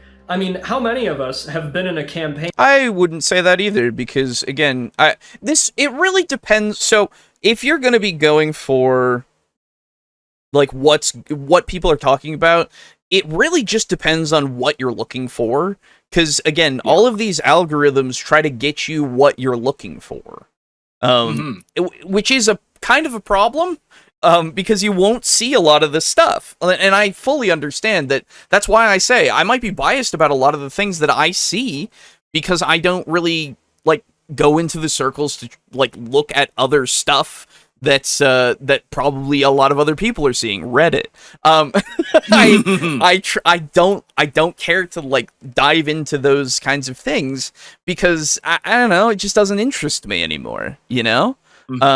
So it really just depends on what you get as a result, I suppose, right? Yeah. Also, I need to use the facilities very quickly. So where's my break time? No, my break time is gone. Ah! Your break time? Yeah, I had a little thing that I put up that said break time. And now it's gone? Yeah, because remember, my computer fucking died, so I've had to recreate a bunch of shit. Yeah, I So I remember. gotta see if if I saved it somewhere. I might have saved it somewhere. Actually, you Here's know what I hoping you do? saved What it I'll do? somewhere. I'll just put break, and I'll search by break. I found it. Hell yeah. Way. All right. Break Good time, shit. everybody. Give me just a second, and I will be right back. Okay. Put it right here. Okay. Yeah. Be right back. Yeah. Enjoy Boo talking about whatever or not. Yeah. Well, I mean, the thing is, you could, we'll think of that later. Okay. All right. Yeah, I had an idea, but and now that he's gone, I'm just over here in Pal World alone. I've been constantly inviting these motherfuckers to come and play with me, and I'm building a castle with 4 distinct rooms for everybody to stay in, and I have no friends that want to play with me, so you can safely put the Forever Alone face meme over my face. And it's very sad because I like the castle. It's coming along really good. Everybody's going to have like a nice big room that they can decorate however they want. They can change like the walls and shit, and they can add whatever furniture they like. And they've even got a big fucking personal watchtower that has a big fucking staircase in every room. So it's a cool fucking castle that 4 people, I mean, honestly, like dozens and dozens and dozens of people could live in here comfortably, but like there are 4 like master bedrooms and shit that, oh well. It is really fun to build though. I'm so happy with 1.0. It's very, very fun. Like I already had fun with the early access of Pal World, and it's even better now, which is honestly pretty fucking impressive because I had an absolute blast with this game even when it first came out. And it's still so good. A lot of things are improved. Things got changed. There's new pals even from like the very beginning of the game, which is really nice because I thought it was going to be like, okay, so they added a bunch of new pals and new shits in the game, but it's probably not going to be until like mid or late game. Nope. It's literally everywhere, even in like the very beginning portions of the game. And it's fucking sweet. But I have no one to play with. So I'm just building a castle for me. I made like a big fuck off production floor. It's like a 5-floor castle if you want to count like the roof and the attic and shit. So I should honestly just post the fucking server password and just like let you guys join in. Cause that'd be fun. Just have like chat people be in here. Oh, can I not add? Oh, I can't do that shit. Or wait. Oh no, I can! Fuck yeah! Hell yeah! Alright, I was worried I wouldn't be able to place that part and make this look all nice, but I can place the part and make it look all nice. Wahoo!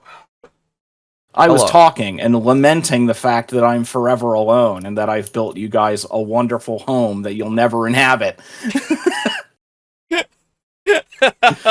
And he's laughing about it, chat. That's right. He's laughing. I will. In my face. I will laugh Ugh. right into your face. That's true. God. At some Slaving point. away over a hot keyboard. No one asked you to. I wanted to, though. I understand that. I hope you And, take pride you in know, your work. That's all I do, can but say. I would love to show the people that I built it for. Some point, I do want to play that. Yes, at some That's point. nice. Yeah. That's honestly all I need to hear, is that at some point you do still want to play. That's Yes. really it. Okay. Well, there you go. Because, like, I'm building everybody a nice watchtower, and all the rooms can be decorated exactly how you want to. Oh. Yeah, like, you're free to do it however you want. Hmm. I'm already onto the 3rd watchtower. Like, it's already almost done. I just have to put some walls on the, like, lower portions. All right. Draco Kraken said, "Lol, same, boo, same." Hellworld does sound fun. You could make a video about it, boo. That's true. We could. We would. if Alejo would fucking join, and we could make a fucking a video on it. Whoa! I'm gonna be on all the time when I play games with you. Jesus Christ. Well, actually, you don't, because No, it's no, I my know. this time it's my server. So Yeah. No. not What I like mean is being on as like a personality and like video, all that kind of stuff. yeah. Well, I don't know how to stream. No, That's you're the fine. problem. No, I know. I'm kidding. You're fine. I didn't know if you were kidding. Want to play Power World, but my bank account doesn't want me to upgrade my computer yet. Fair. Oh, Yeah, same. I get that. Same. I'm in a Yeah. similar spot of buying things. Mm. Anyway, let's continue, hey? Where you're sort of just plopped into a town with no context, and your characters all just sort of fumble around, and people just start stealing things and killing people because they don't really know what the stakes are. They don't know what they're supposed to be doing, what they're supposed to care about, where this fits into the bigger picture, or any of that. Well, so okay. So can I give you a wild idea of maybe having had a conversation before you started playing the game? Like just a simple conversation. I'm not even saying make it a session 0. I just mean like giving them an idea of what the game is. Yeah. Beforehand. Like you don't have to do the full session 0. You can have a simple conversation of like if you're all experienced enough / even if you're not experienced enough, you could just have the simple conversation of this is probably we're gonna have a game that's like this. You know, and then say, oh, you guys are going to be heroes, or you guys are going to be whatever you want to be, or you guys are going to be villains, or whatever. You know, like, you just have the expectations set before you start playing the game. Yeah. So, like, you know, usually people aren't just dropped the fucking, where we drop in boys style. I don't really... Yeah, I don't know of anybody that would do that. The only people that I could think would do that are, like, 9-year-olds, maybe? You know? Yeah. Like, people without a firm grasp on anything, I guess? But even so, it's like, I doubt that they're gonna start, like, I honestly doubt a lot of the time that people are gonna be that way. Just in general. I just wouldn't. Yeah. Most of the time, anyway. Again, it's, you know, mileage may vary, perchance. There are some times where, yeah, you're gonna have those things happen, I guess. Don't do that. Yeah, don't do that. I guess. Like, it doesn't need you to railroad it, I guess is my point. Like, that's silly. Yeah. That nuance usually isn't in the conversation about linear versus open games, and I think it sends the message to people new to this hobby that if you're going to run a successful campaign, it needs to just be this open play pit where your players can do anything they want. And that just is not true. And again, I also think that that is not what you get if you're out here looking for the conversation. A lot of the time, the people are talking about how to make your story, how to set, like, these dungeons, how to set puzzles. Like, they are telling you the building blocks a lot of the times, and then giving you examples as to the contrary, as to what is bad. You know, like, what they have found usually makes their tables and most people go, oh, I don't know about this, you know? I don't know how fair of an assessment that is when such, like, it could be that these brand new people aren't finding these kinds of videos, and you know what? Here, let's do an experiment then. Okay. I will open up a time to do an experiment. Chat. Experiment time. I will open some up science. True. I will open up a private window here, brand fucking new. Okay, like no one has ever. It's untouched by mankind. It's what untouched. A specimen. It's untouched by mankind. Exactly. So if I do this, and I give you this window that is literally just a private browsing Firefox window, because I have that installed. He's going incognito, chat. That's right. Close I'm your going eyes. incognito. You'll never find me. Close your eyes, chat. So if I do filthy, if I do this, and I go into this. Why is it not coming up? What the fuck?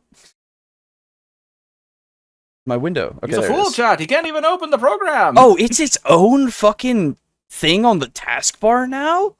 Oh, that's Whoa. weird. How did Anyway, you not know that, chat? Even I knew that. dude, I've not opened a private browsing window in fucking Firefox. I've literally never forever. opened one ever. I'm just making fun. I'm just fucking around. Oh, well, good for you. Okay, so if I put in, let's do the most common thing that I've ever seen, DND. Okay. Oh, okay, yeah. You get the Dungeons and Dragons official channel, Unearthed Arcana. Let's keep going. Let's keep going. I forced my friends to play D&D's worst dungeon. Okay, that's interesting. Subclasses are kind of busted. 7 Deadly Sins of D&D Combat. Let's keep going. How to play D&D Absolute Beginner's Guide, Ginny D, as I scroll down a lot. So, like, halfway down I get to that. Let's be fair. Let's just put in Dungeons and Dragons. It comes up as something that autofills. Why is ZZZ really trying to get me to look at it? Because it's a popular video game with That's anime true. women. That's true. We like those, chat. Don't we? So, Dungeons and Dragons, the animated series, play D&D with no experience. Like, if you just start scrolling through here, you'll probably find some stuff and then get an idea of what to search, basically. Yes. Is my point. So, I don't know, man. D&D's being a little bitch multiverse about explained? everything. I don't fucking know, dude. I do it. Anyway, so my point being... Oh, why did that do that? That was weird. My point being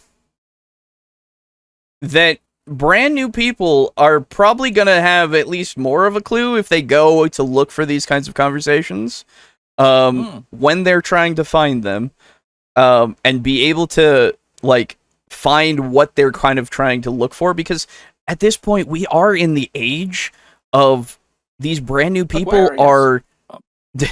these brand new people are familiar with how the internet works.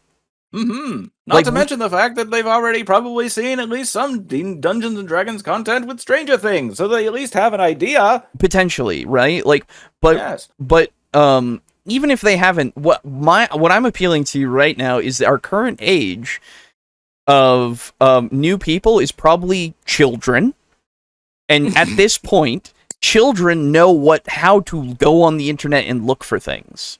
Yes. It is. Yes, it's the age of the iPhone, baby. Exactly. Yes, that is my point. Or maybe smartphone baby would be more appropriate. I don't know. I don't know. It's whatever. They're the same thing. Yeah, iPad kid, whatever. Yes. So you have these people who are actually pretty much getting to the point of, like, being able to understand and search for things that one, they probably shouldn't be searching for, and two, it will be able to parse and understand better than we did, as Indeed. kids. Because as a kid, the internet was very new for me. Yes. I used it to go on sites to, like, play Flash games.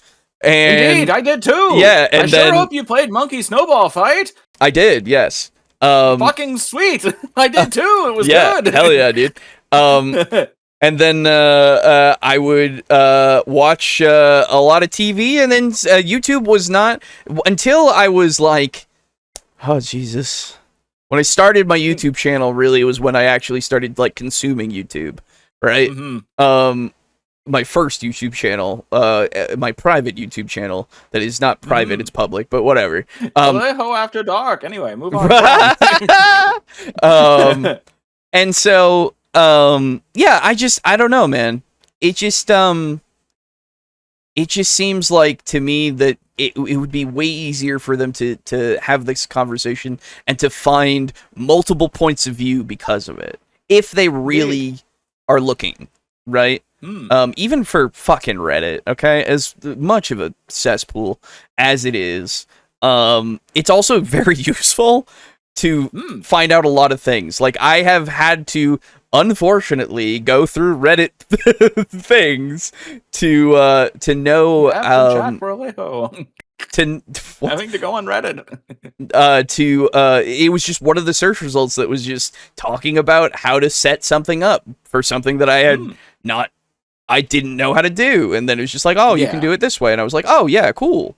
I mean, honestly, I joke, but finding a Reddit thread was actually way more helpful. How it helped me set up both my Arc server and this Pal World server. Yeah, get it, like actually editable. So. Yeah, exactly. We're mostly memeing about the Reddit thing, legitimately. Yes. Like it's incredibly useful having so many people who know what the fuck they're talking about a lot of the time. With it's basically just like it's how do I put this? It's kind of like a more easily parsed information source, because you just put in a question and then bam, there's probably a Reddit thread that gets linked where someone asks that exact same question. Exactly. You don't have to match your keywords perfectly with other like search if you're looking for something very specific. For sure. Yes. Yeah. Better to go on Reddit than use Google AI. True. Actually, Indeed. True. Holy shit! That's the fucking best chickpea I've ever seen. Nice. Anyway, go on. So it's ultimately the point of it being that they're seeing more so things that tell them, don't play linear games, I guess. It could be quote unquote true because of railroad horror stories, I guess. But at the same time, like I was saying before, how are they going to then parse out that every single other instance of anybody telling their story of their campaigns online is not going on specifically about linear stuff? Unless they actually say it, like verbatim. Yeah. What does verbatim actually mean? Is it? I believe it is. Well, you know what? Let's look it up. Yeah, I don't actually know what verbatim actually means. It is Latin, isn't it? Or something. Think yes. Derived from medieval Latin, I believe. So okay, yes.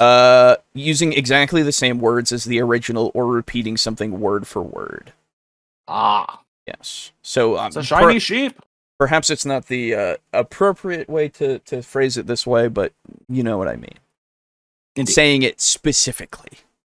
Oh, I just didn't like. No, you. No. I know it wasn't you. I know it wasn't you. I'm just saying for me. I was just curious what the words actually mean. Yeah. For sure. Because I've heard that so many times in my life, and I'm like, I wonder what that actually means. It's one of those things that starts to lose its meaning the more that you use it, because you use it correctly, and then it's just like, well, what does that actually mean? You know? Exactly. It's kind of like using "c'est la vie" or "vis-a-vis." Yes, it's like that. Yes. Such is life. Indeed. So when a linear game is done poorly, we do refer to this as railroading, and I think it's a good term. It describes a real phenomenon that can be a big bummer for the players. But we don't talk about no railing, for example. We don't talk about open world games done poorly, even though in my experience it happens just as often.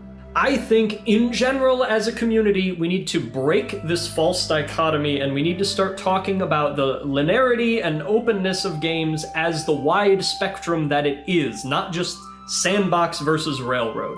And again, I just don't know how you.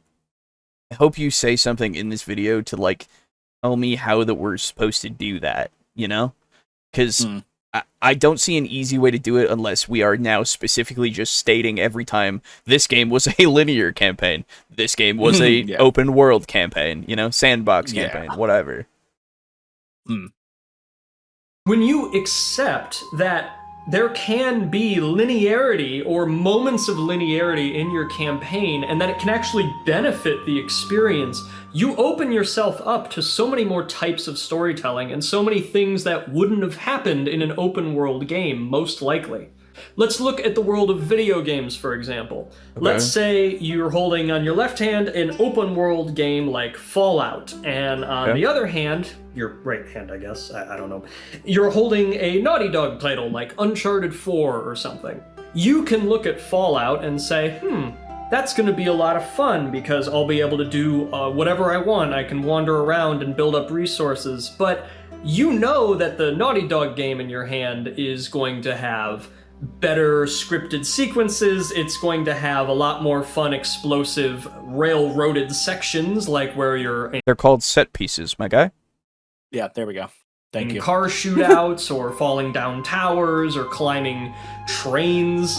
But So you can have set pieces in both. Yeah, I do want you to... Like, this is a bad dichotomy as well. Like, in terms of comparison. I just... Yeah. You can have all of this stuff in literally both. The only thing that you don't have in your Uncharted 4... Isn't Uncharted 4 the one that people didn't like? Yeah, that's what I was like. Why are you picking 4? And I was not wondering. 1 or 2? Yeah, I was gonna say the only one that I've played was 2, and 2 was pretty fucking good. Yeah, no, 2 is like universally liked. Yeah, I just thought 4 was the one that everybody did not like. Anyway, so yeah, so the only thing you're not gonna have in Uncharted 4 is the fact that you can go anywhere. Yeah. That's the only thing. Like, I understand why you're going here for the idea to come through a bit better. I don't know, man. Video games are so much more, like, so different to what D&D is in terms of like the fact that a linear game could just turn into an open world game just immediately in D&D, you know? Yeah. I don't know. There's, like, it's helpful, but it's also, like, we gotta, I hope that we have something of, like, the difference and saying that maybe this example isn't the best. I don't know. We'll see. The Naughty Dog game in your hand. Nice choice of words, dude. you also accept when you play a Naughty Dog game that these things are going to be happening because this game is on rails. Why are you... Sorry, I just have to... Now that you've done it, why are you calling it a Naughty Dog game? That's what you're going for, rather than just saying Uncharted. Like, because Naughty Dog, all aside from Jak and Daxter and, like, Crash Bandicoot, that's kind of what they're known for now, the on-rails cinematic games. I suppose that is true, because they started with and The Last of Us. The Last of Us, yeah, that's what started the...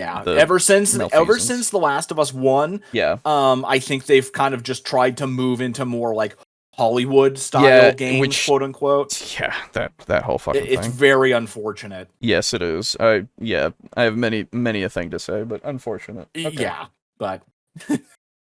We're able to have these awesome roller coaster moments because it was all planned out ahead of time.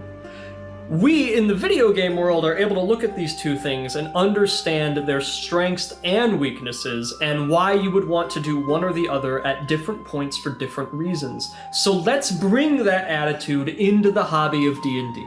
There are so many things you can do. I mean, if we have complete restriction and complete... Wait, sorry, did you say we need to bring this mindset into D&D? Like, into the hobby? I'm confused. We do. Yeah, we already have that. I don't really know what you're on about here.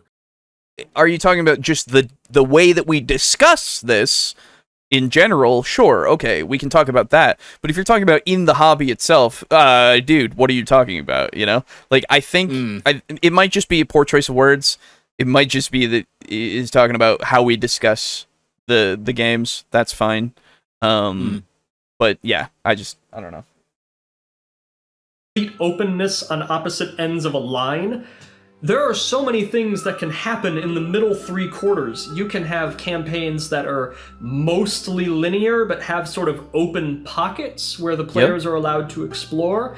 You can have games that are mostly open, but occasionally have linear sections, which makes a lot of sense. I mean, imagine your camp gets attacked by bandits. You're gonna just worry about that for a while, and that's your opportunity as a DM to implement a bit of linearity on top of the generally open structure. And most games, I would think, whether we call them a sandbox or not, fall somewhere in the middle. You know those moments you've had where we all kind of realize, the DM and the players, that there is something that would be very interesting to do, or an enemy that would be an interesting boss later down the line, or a quest that would be more fun than another one. And whether or not that's what we think our characters would be doing right now, we all sort of agree, okay, this is what I want to do. This is what's going to be fun and fulfill me for the next few sessions. That's kind of a moment of linearity, isn't it? But we don't refer to it as railroading. It's just on rails. So I guess the conclusion here. So it could be linear. Yeah, I don't... What? I don't... So you gave me... What you gave me here was the idea that we could have different ideas of what to do in this moment.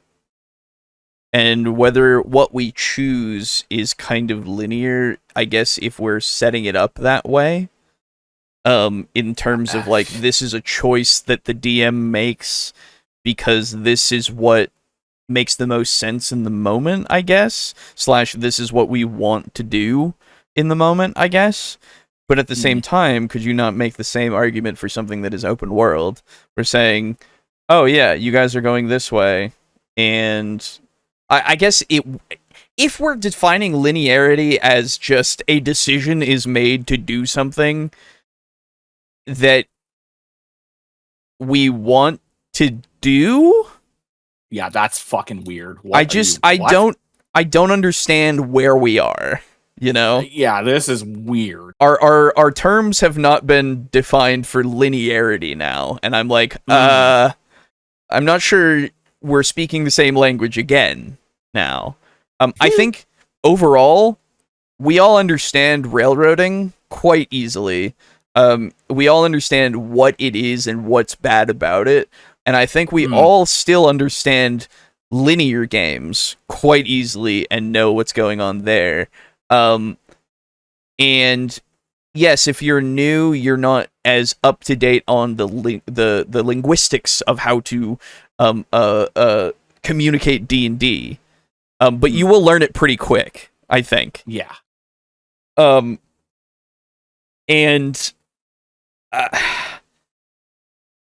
like you're saying, with the hybrid of the two being kind of where we are most of the time, I would agree with you in that. It's like when you're doing your linear games, we inject these things that are more specific to characters.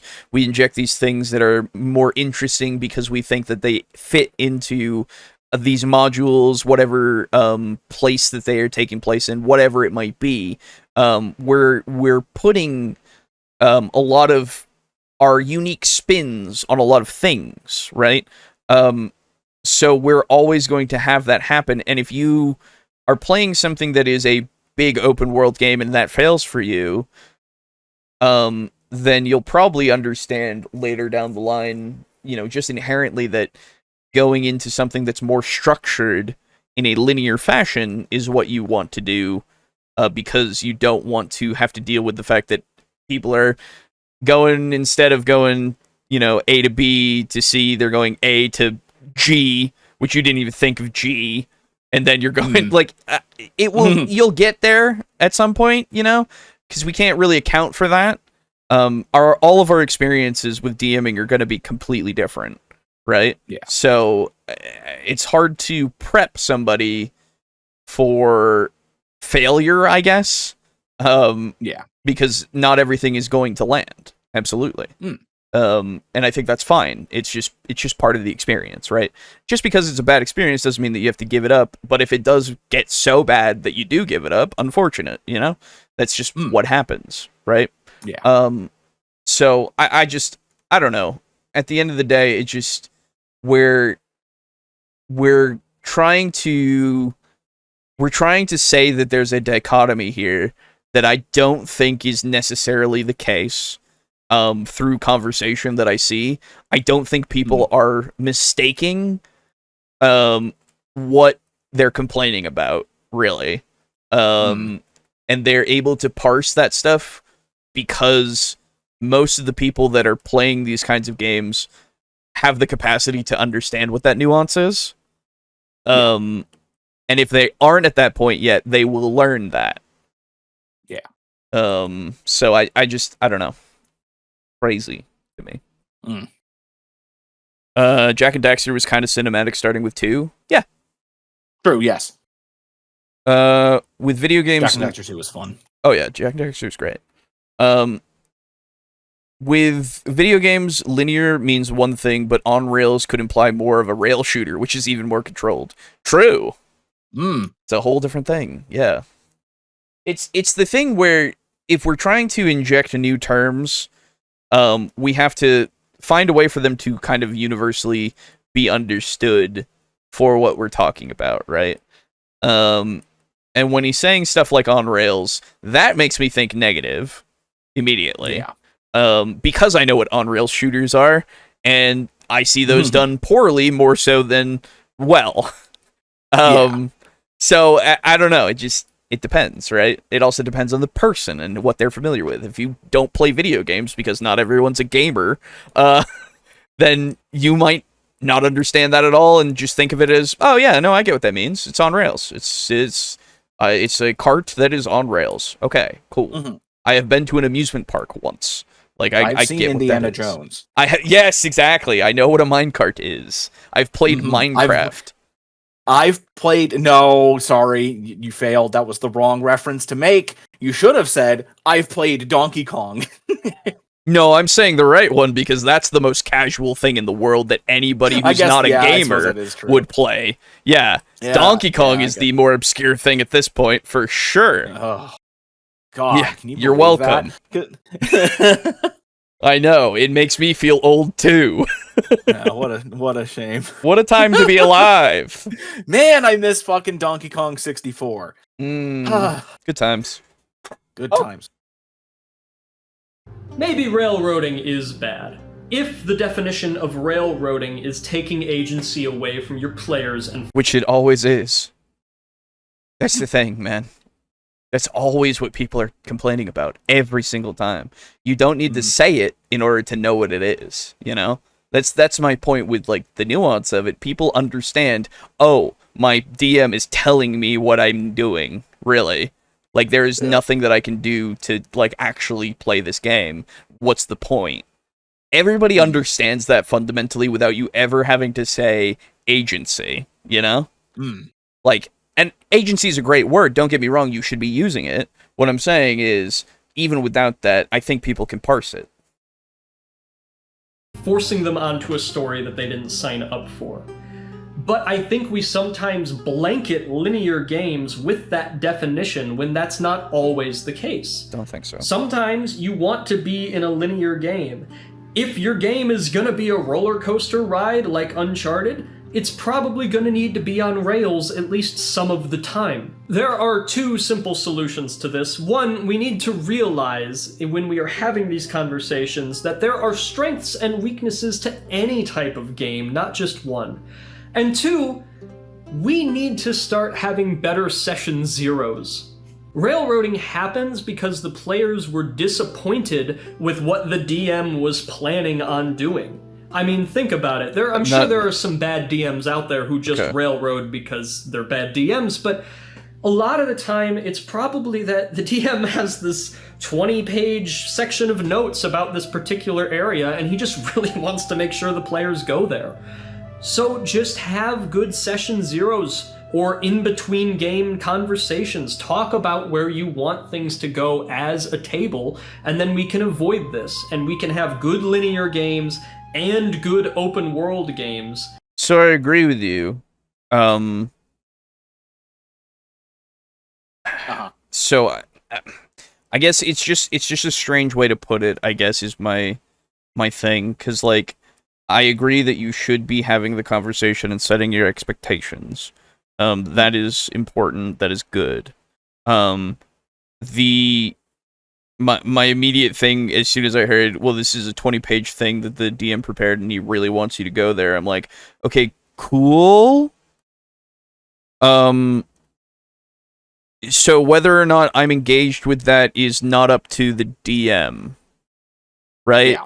That's unfortunate that's, like, because anything, like, you try to make anything to be engaging for the people, right? The people, if you will. Yeah. And And if it doesn't, it doesn't, and that's unfortunate, right? We just try again next time, Chief. Like, I don't know, it just immediately made me bristle, because I'm like, yeah, okay, cool, but what if I don't like it? What if I just don't mean? What if I just don't like it? Like, cool, you spent 20 fucking hours on these 20 pages. That's crazy. I'm really happy for you. What if I just don't like it? Guys, this is going to be what happens when I run Call of Cthulhu. Oh, God, I know you spent 10 years writing this, but I just don't like it. I don't care. Well, that's the thing, man. I'm just going to be honest. Yeah. But I'm probably going to like it. That's the thing. Yeah, I think... because I you really... will like it. I will shoot you if you don't. Well, that's the thing, man. For me, personally, because I'm a freak, I usually enjoy basically everything. Yeah, except Star Wars. No, so this is the new thing. Star man. Wars. New yeah, Star yeah, Wars. New Star Wars. Yeah. But that's the thing. If you give me Star Wars as like a setting, I can enjoy myself. It just needs to be done well. That's the thing, right? Anything not be shit. Anything that's not shit, I will probably have a good time with. Fuck. Anyway, what's going on down there? So it's just like, yeah. Also, entropy. Yeah, I never asked the DM to slave over that hot 20-page notebook. True. That's the thing, man. Like, again, I agree with you that you should set the expectations, but you should also know that you're not going to hit all the time, you know? We're at the casino every fucking day, brother. You bet it all on black, okay? I don't know how they stay open. They're just giving away money, but sometimes, okay? you happen to lose. Sometimes rare, you lose. You know. It's rare. Usually you get right back on the train afterwards, so like... Yeah. But, yeah, I don't know, man. It's how could you lose? It's fucking cringe, bro. Yeah, exactly, dude. There are times where some of these experiences that we can talk about can just be boiled down to an accounting for taste. If you aren't into it, you aren't gonna be into it necessarily. Like, that's fine, you know. Yeah. So let's maybe be a bit more nuanced with that too, I guess, because I don't know if I would say a lot of the time this is the case of they've made this big thing that people just weren't expecting or anything like that. I don't know if that's the case either, because a lot of the time what I see is the railroading stuff, which is expressed through they literally didn't let us do shit. Yeah. That's not usually what it is. It's not really ever, well, I just didn't really care for it. Yeah. Because that wouldn't be railroading, and people wouldn't be talking about it that way. Yeah. As far as I'm aware, again, please, if you have instances where people are just always going on about, you know, I didn't prefer what my DM did here, so I just kind of checked out of the game, then I would love to see all of these things. But the general consensus is they took away my fucking agency. So, I don't know. And everyone is happy. And if you're the kind of player or DM that still doesn't want to play in a more linear, story-driven, pre-planned game, that is okay.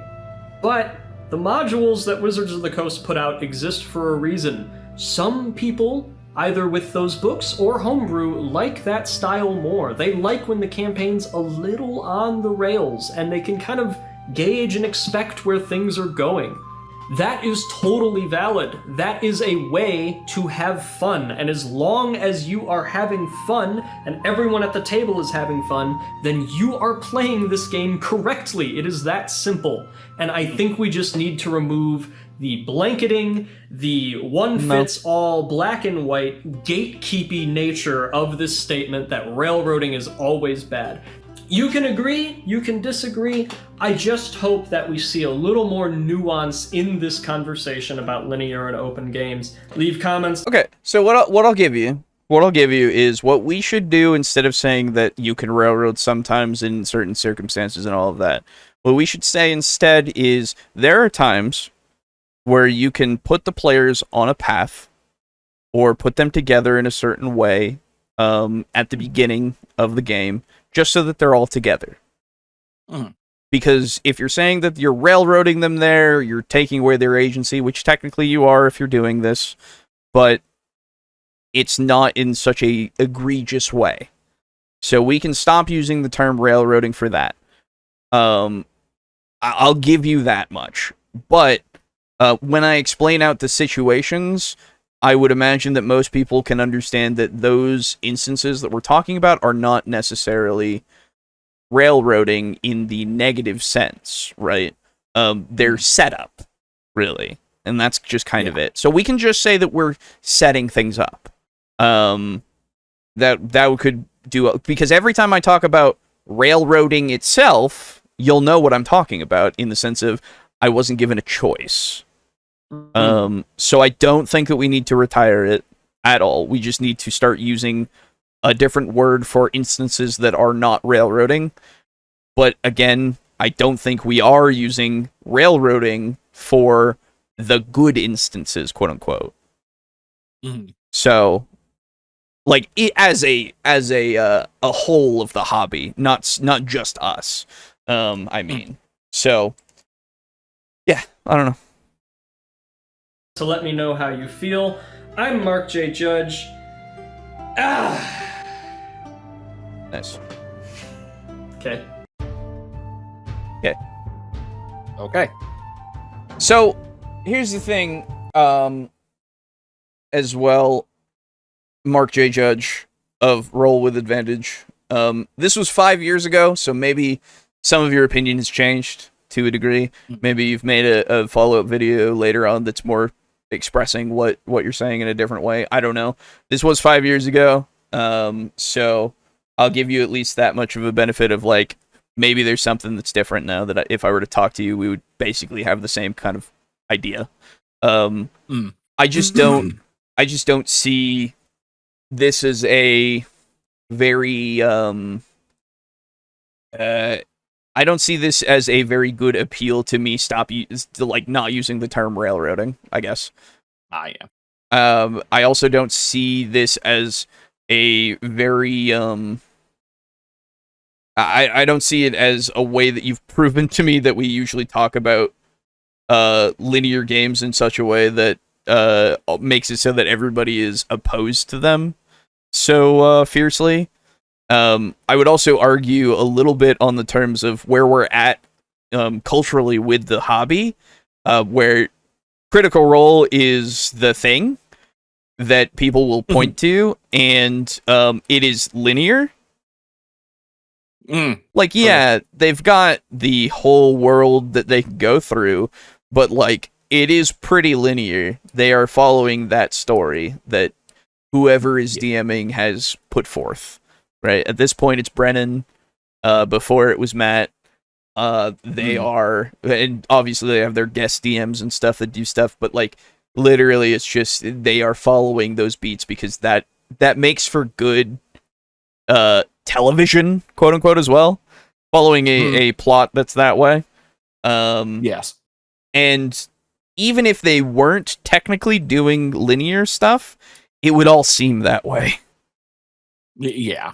I mean, like, I could say that we are in quote unquote, what we are doing in Vampire is a sandbox. No. Yeah. If you guys literally wanted to just fucking leave Las Vegas, I would allow it. It'd be a little, thing here and there. I might have to do a little prep beforehand to, like, figure out what I'm doing for another place. Just to give myself a guideline to go by. But overall, you guys are able to do anything at any time, and the quote unquote story that's going on is quote unquote linear as well.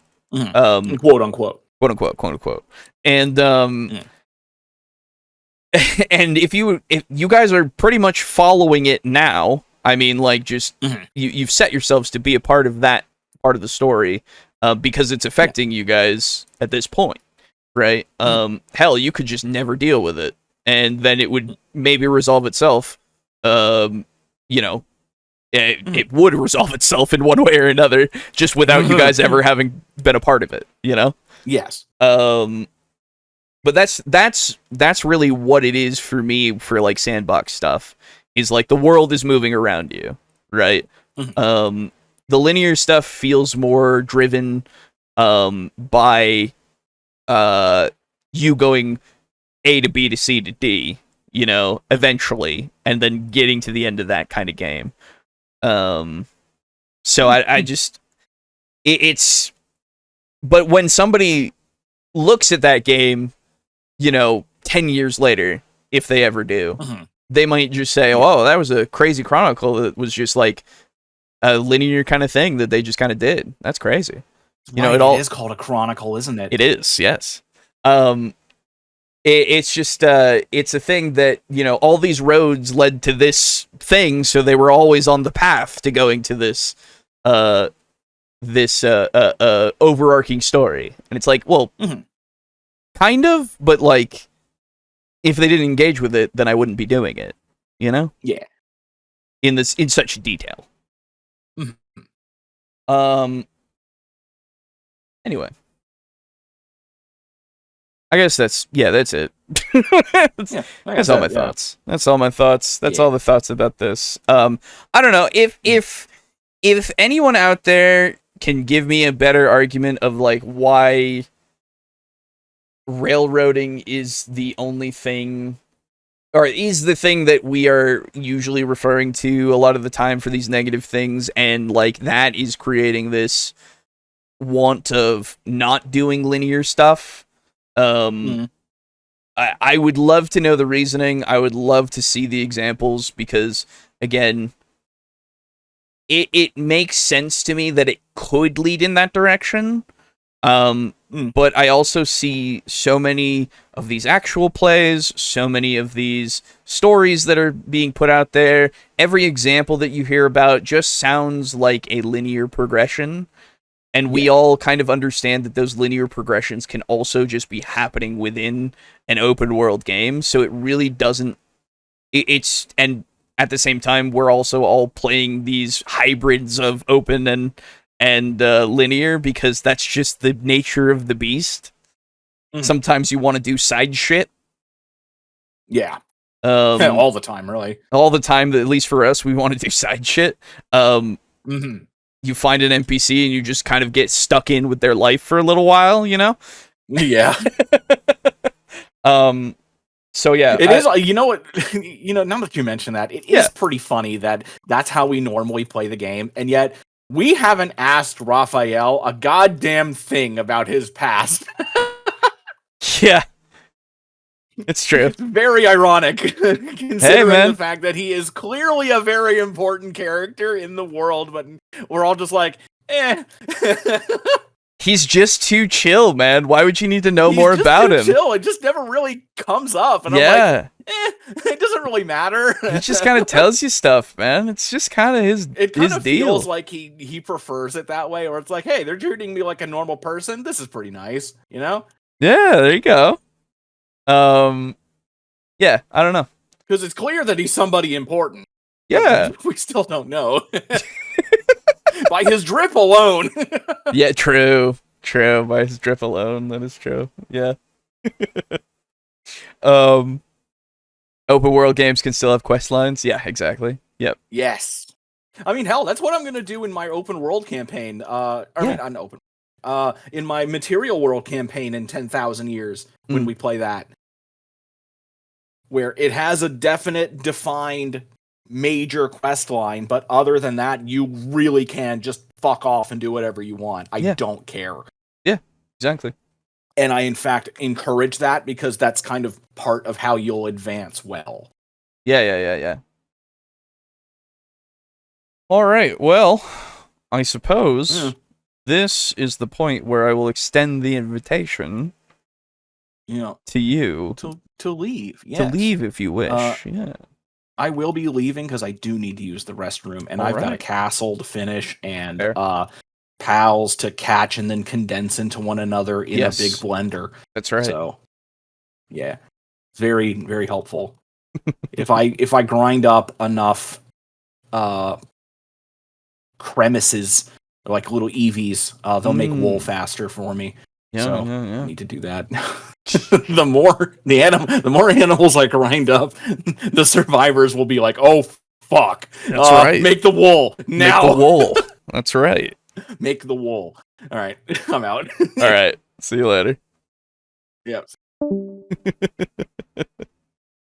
Okay. By the way, the server's open if you want to join later. Thank you. Alrighty then. Let's move on. The end. The shouting out, the shilling, and then those of you who wish to get out of here now and go and maybe watch EFAP or do whatever you want to do, because I know EFAP's going on still. For their, I think, 400th episode, that anniversary stuff. Yeah. So, comments. Here we go. Where's my thing? Yes, comments. Yes. Don't you worry. So. There we go. Yes. I come over here. So. Comments. We start off with FMD Full Metal Dragon for fixed subclass problems with other games, saying classes in D&D survived its first 25 years just fine without additional class abilities after level 1. It didn't have subclasses in 3E or 4E. D&D 5 subclasses are very similar to Pathfinder 1E archetypes. It is true. Yeah, I don't see it as a problem that we have less classes, and I don't see D&D 5e itself being a problem with having the subclasses that it has. Do we need more? Do we need less? Not necessarily, but it would be neat to see more, and it would be interesting to see more subclasses as well. And then Timothy saying, "Hello, bros. Still working on lore. The topic of this video, this was for weak monsters and less rolls make game better. The topic of this video just made me wish Great Worm Dragons didn't get taken out of the newer books. Maybe that was a factor in making a collection of Great Worm souls a major plot point in my story. That makes sense for my brain. Hope all is well. Have a nice day." Thank you. Yeah, it is unfortunate when you see there isn't as many monsters and such that were from the past. They would make a killing if they just put out a bunch of monster manuals, but they don't do that anymore for some reason. So, I don't know. But, yeah. We'll see, I guess, in D&D 6th edition, whenever that fucking comes out, because you know it's gonna happen at some point, right?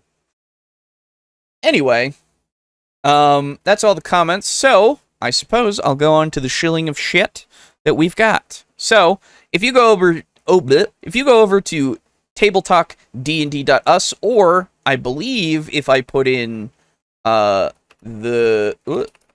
hold on. So I think if I put in without, well, let me test this because this is important to know right now. Where's my notepad? There.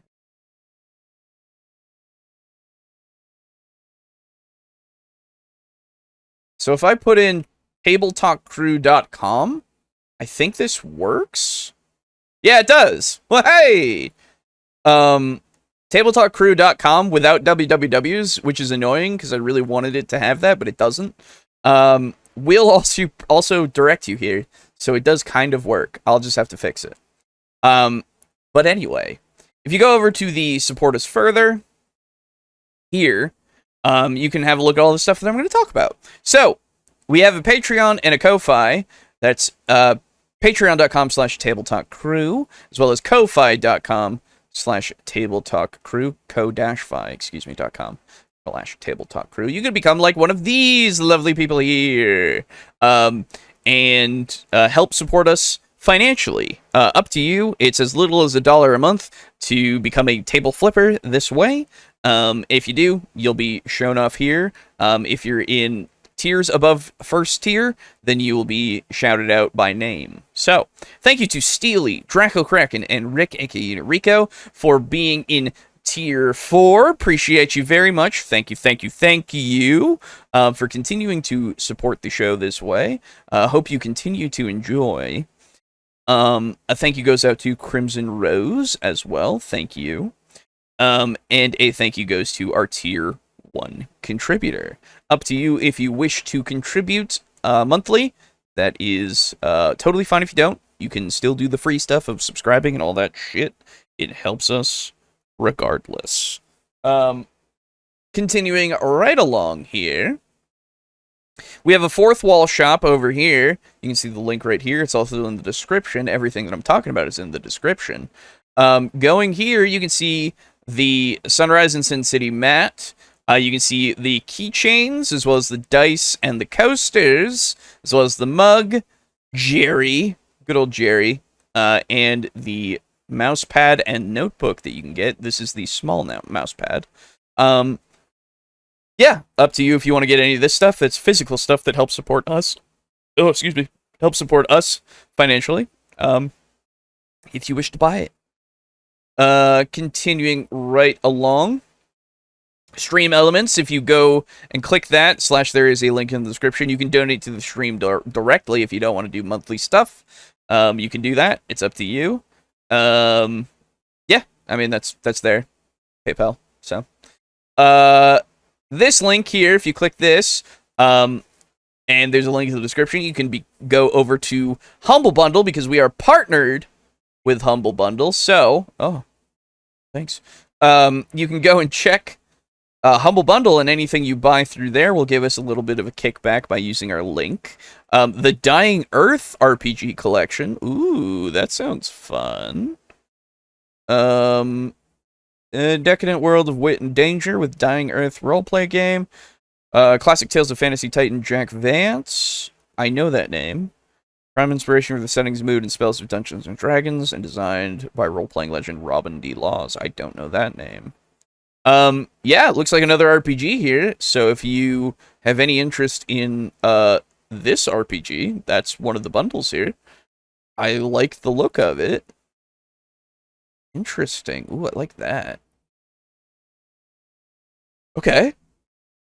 I know nothing about this RPG, so let's see if there's anything else.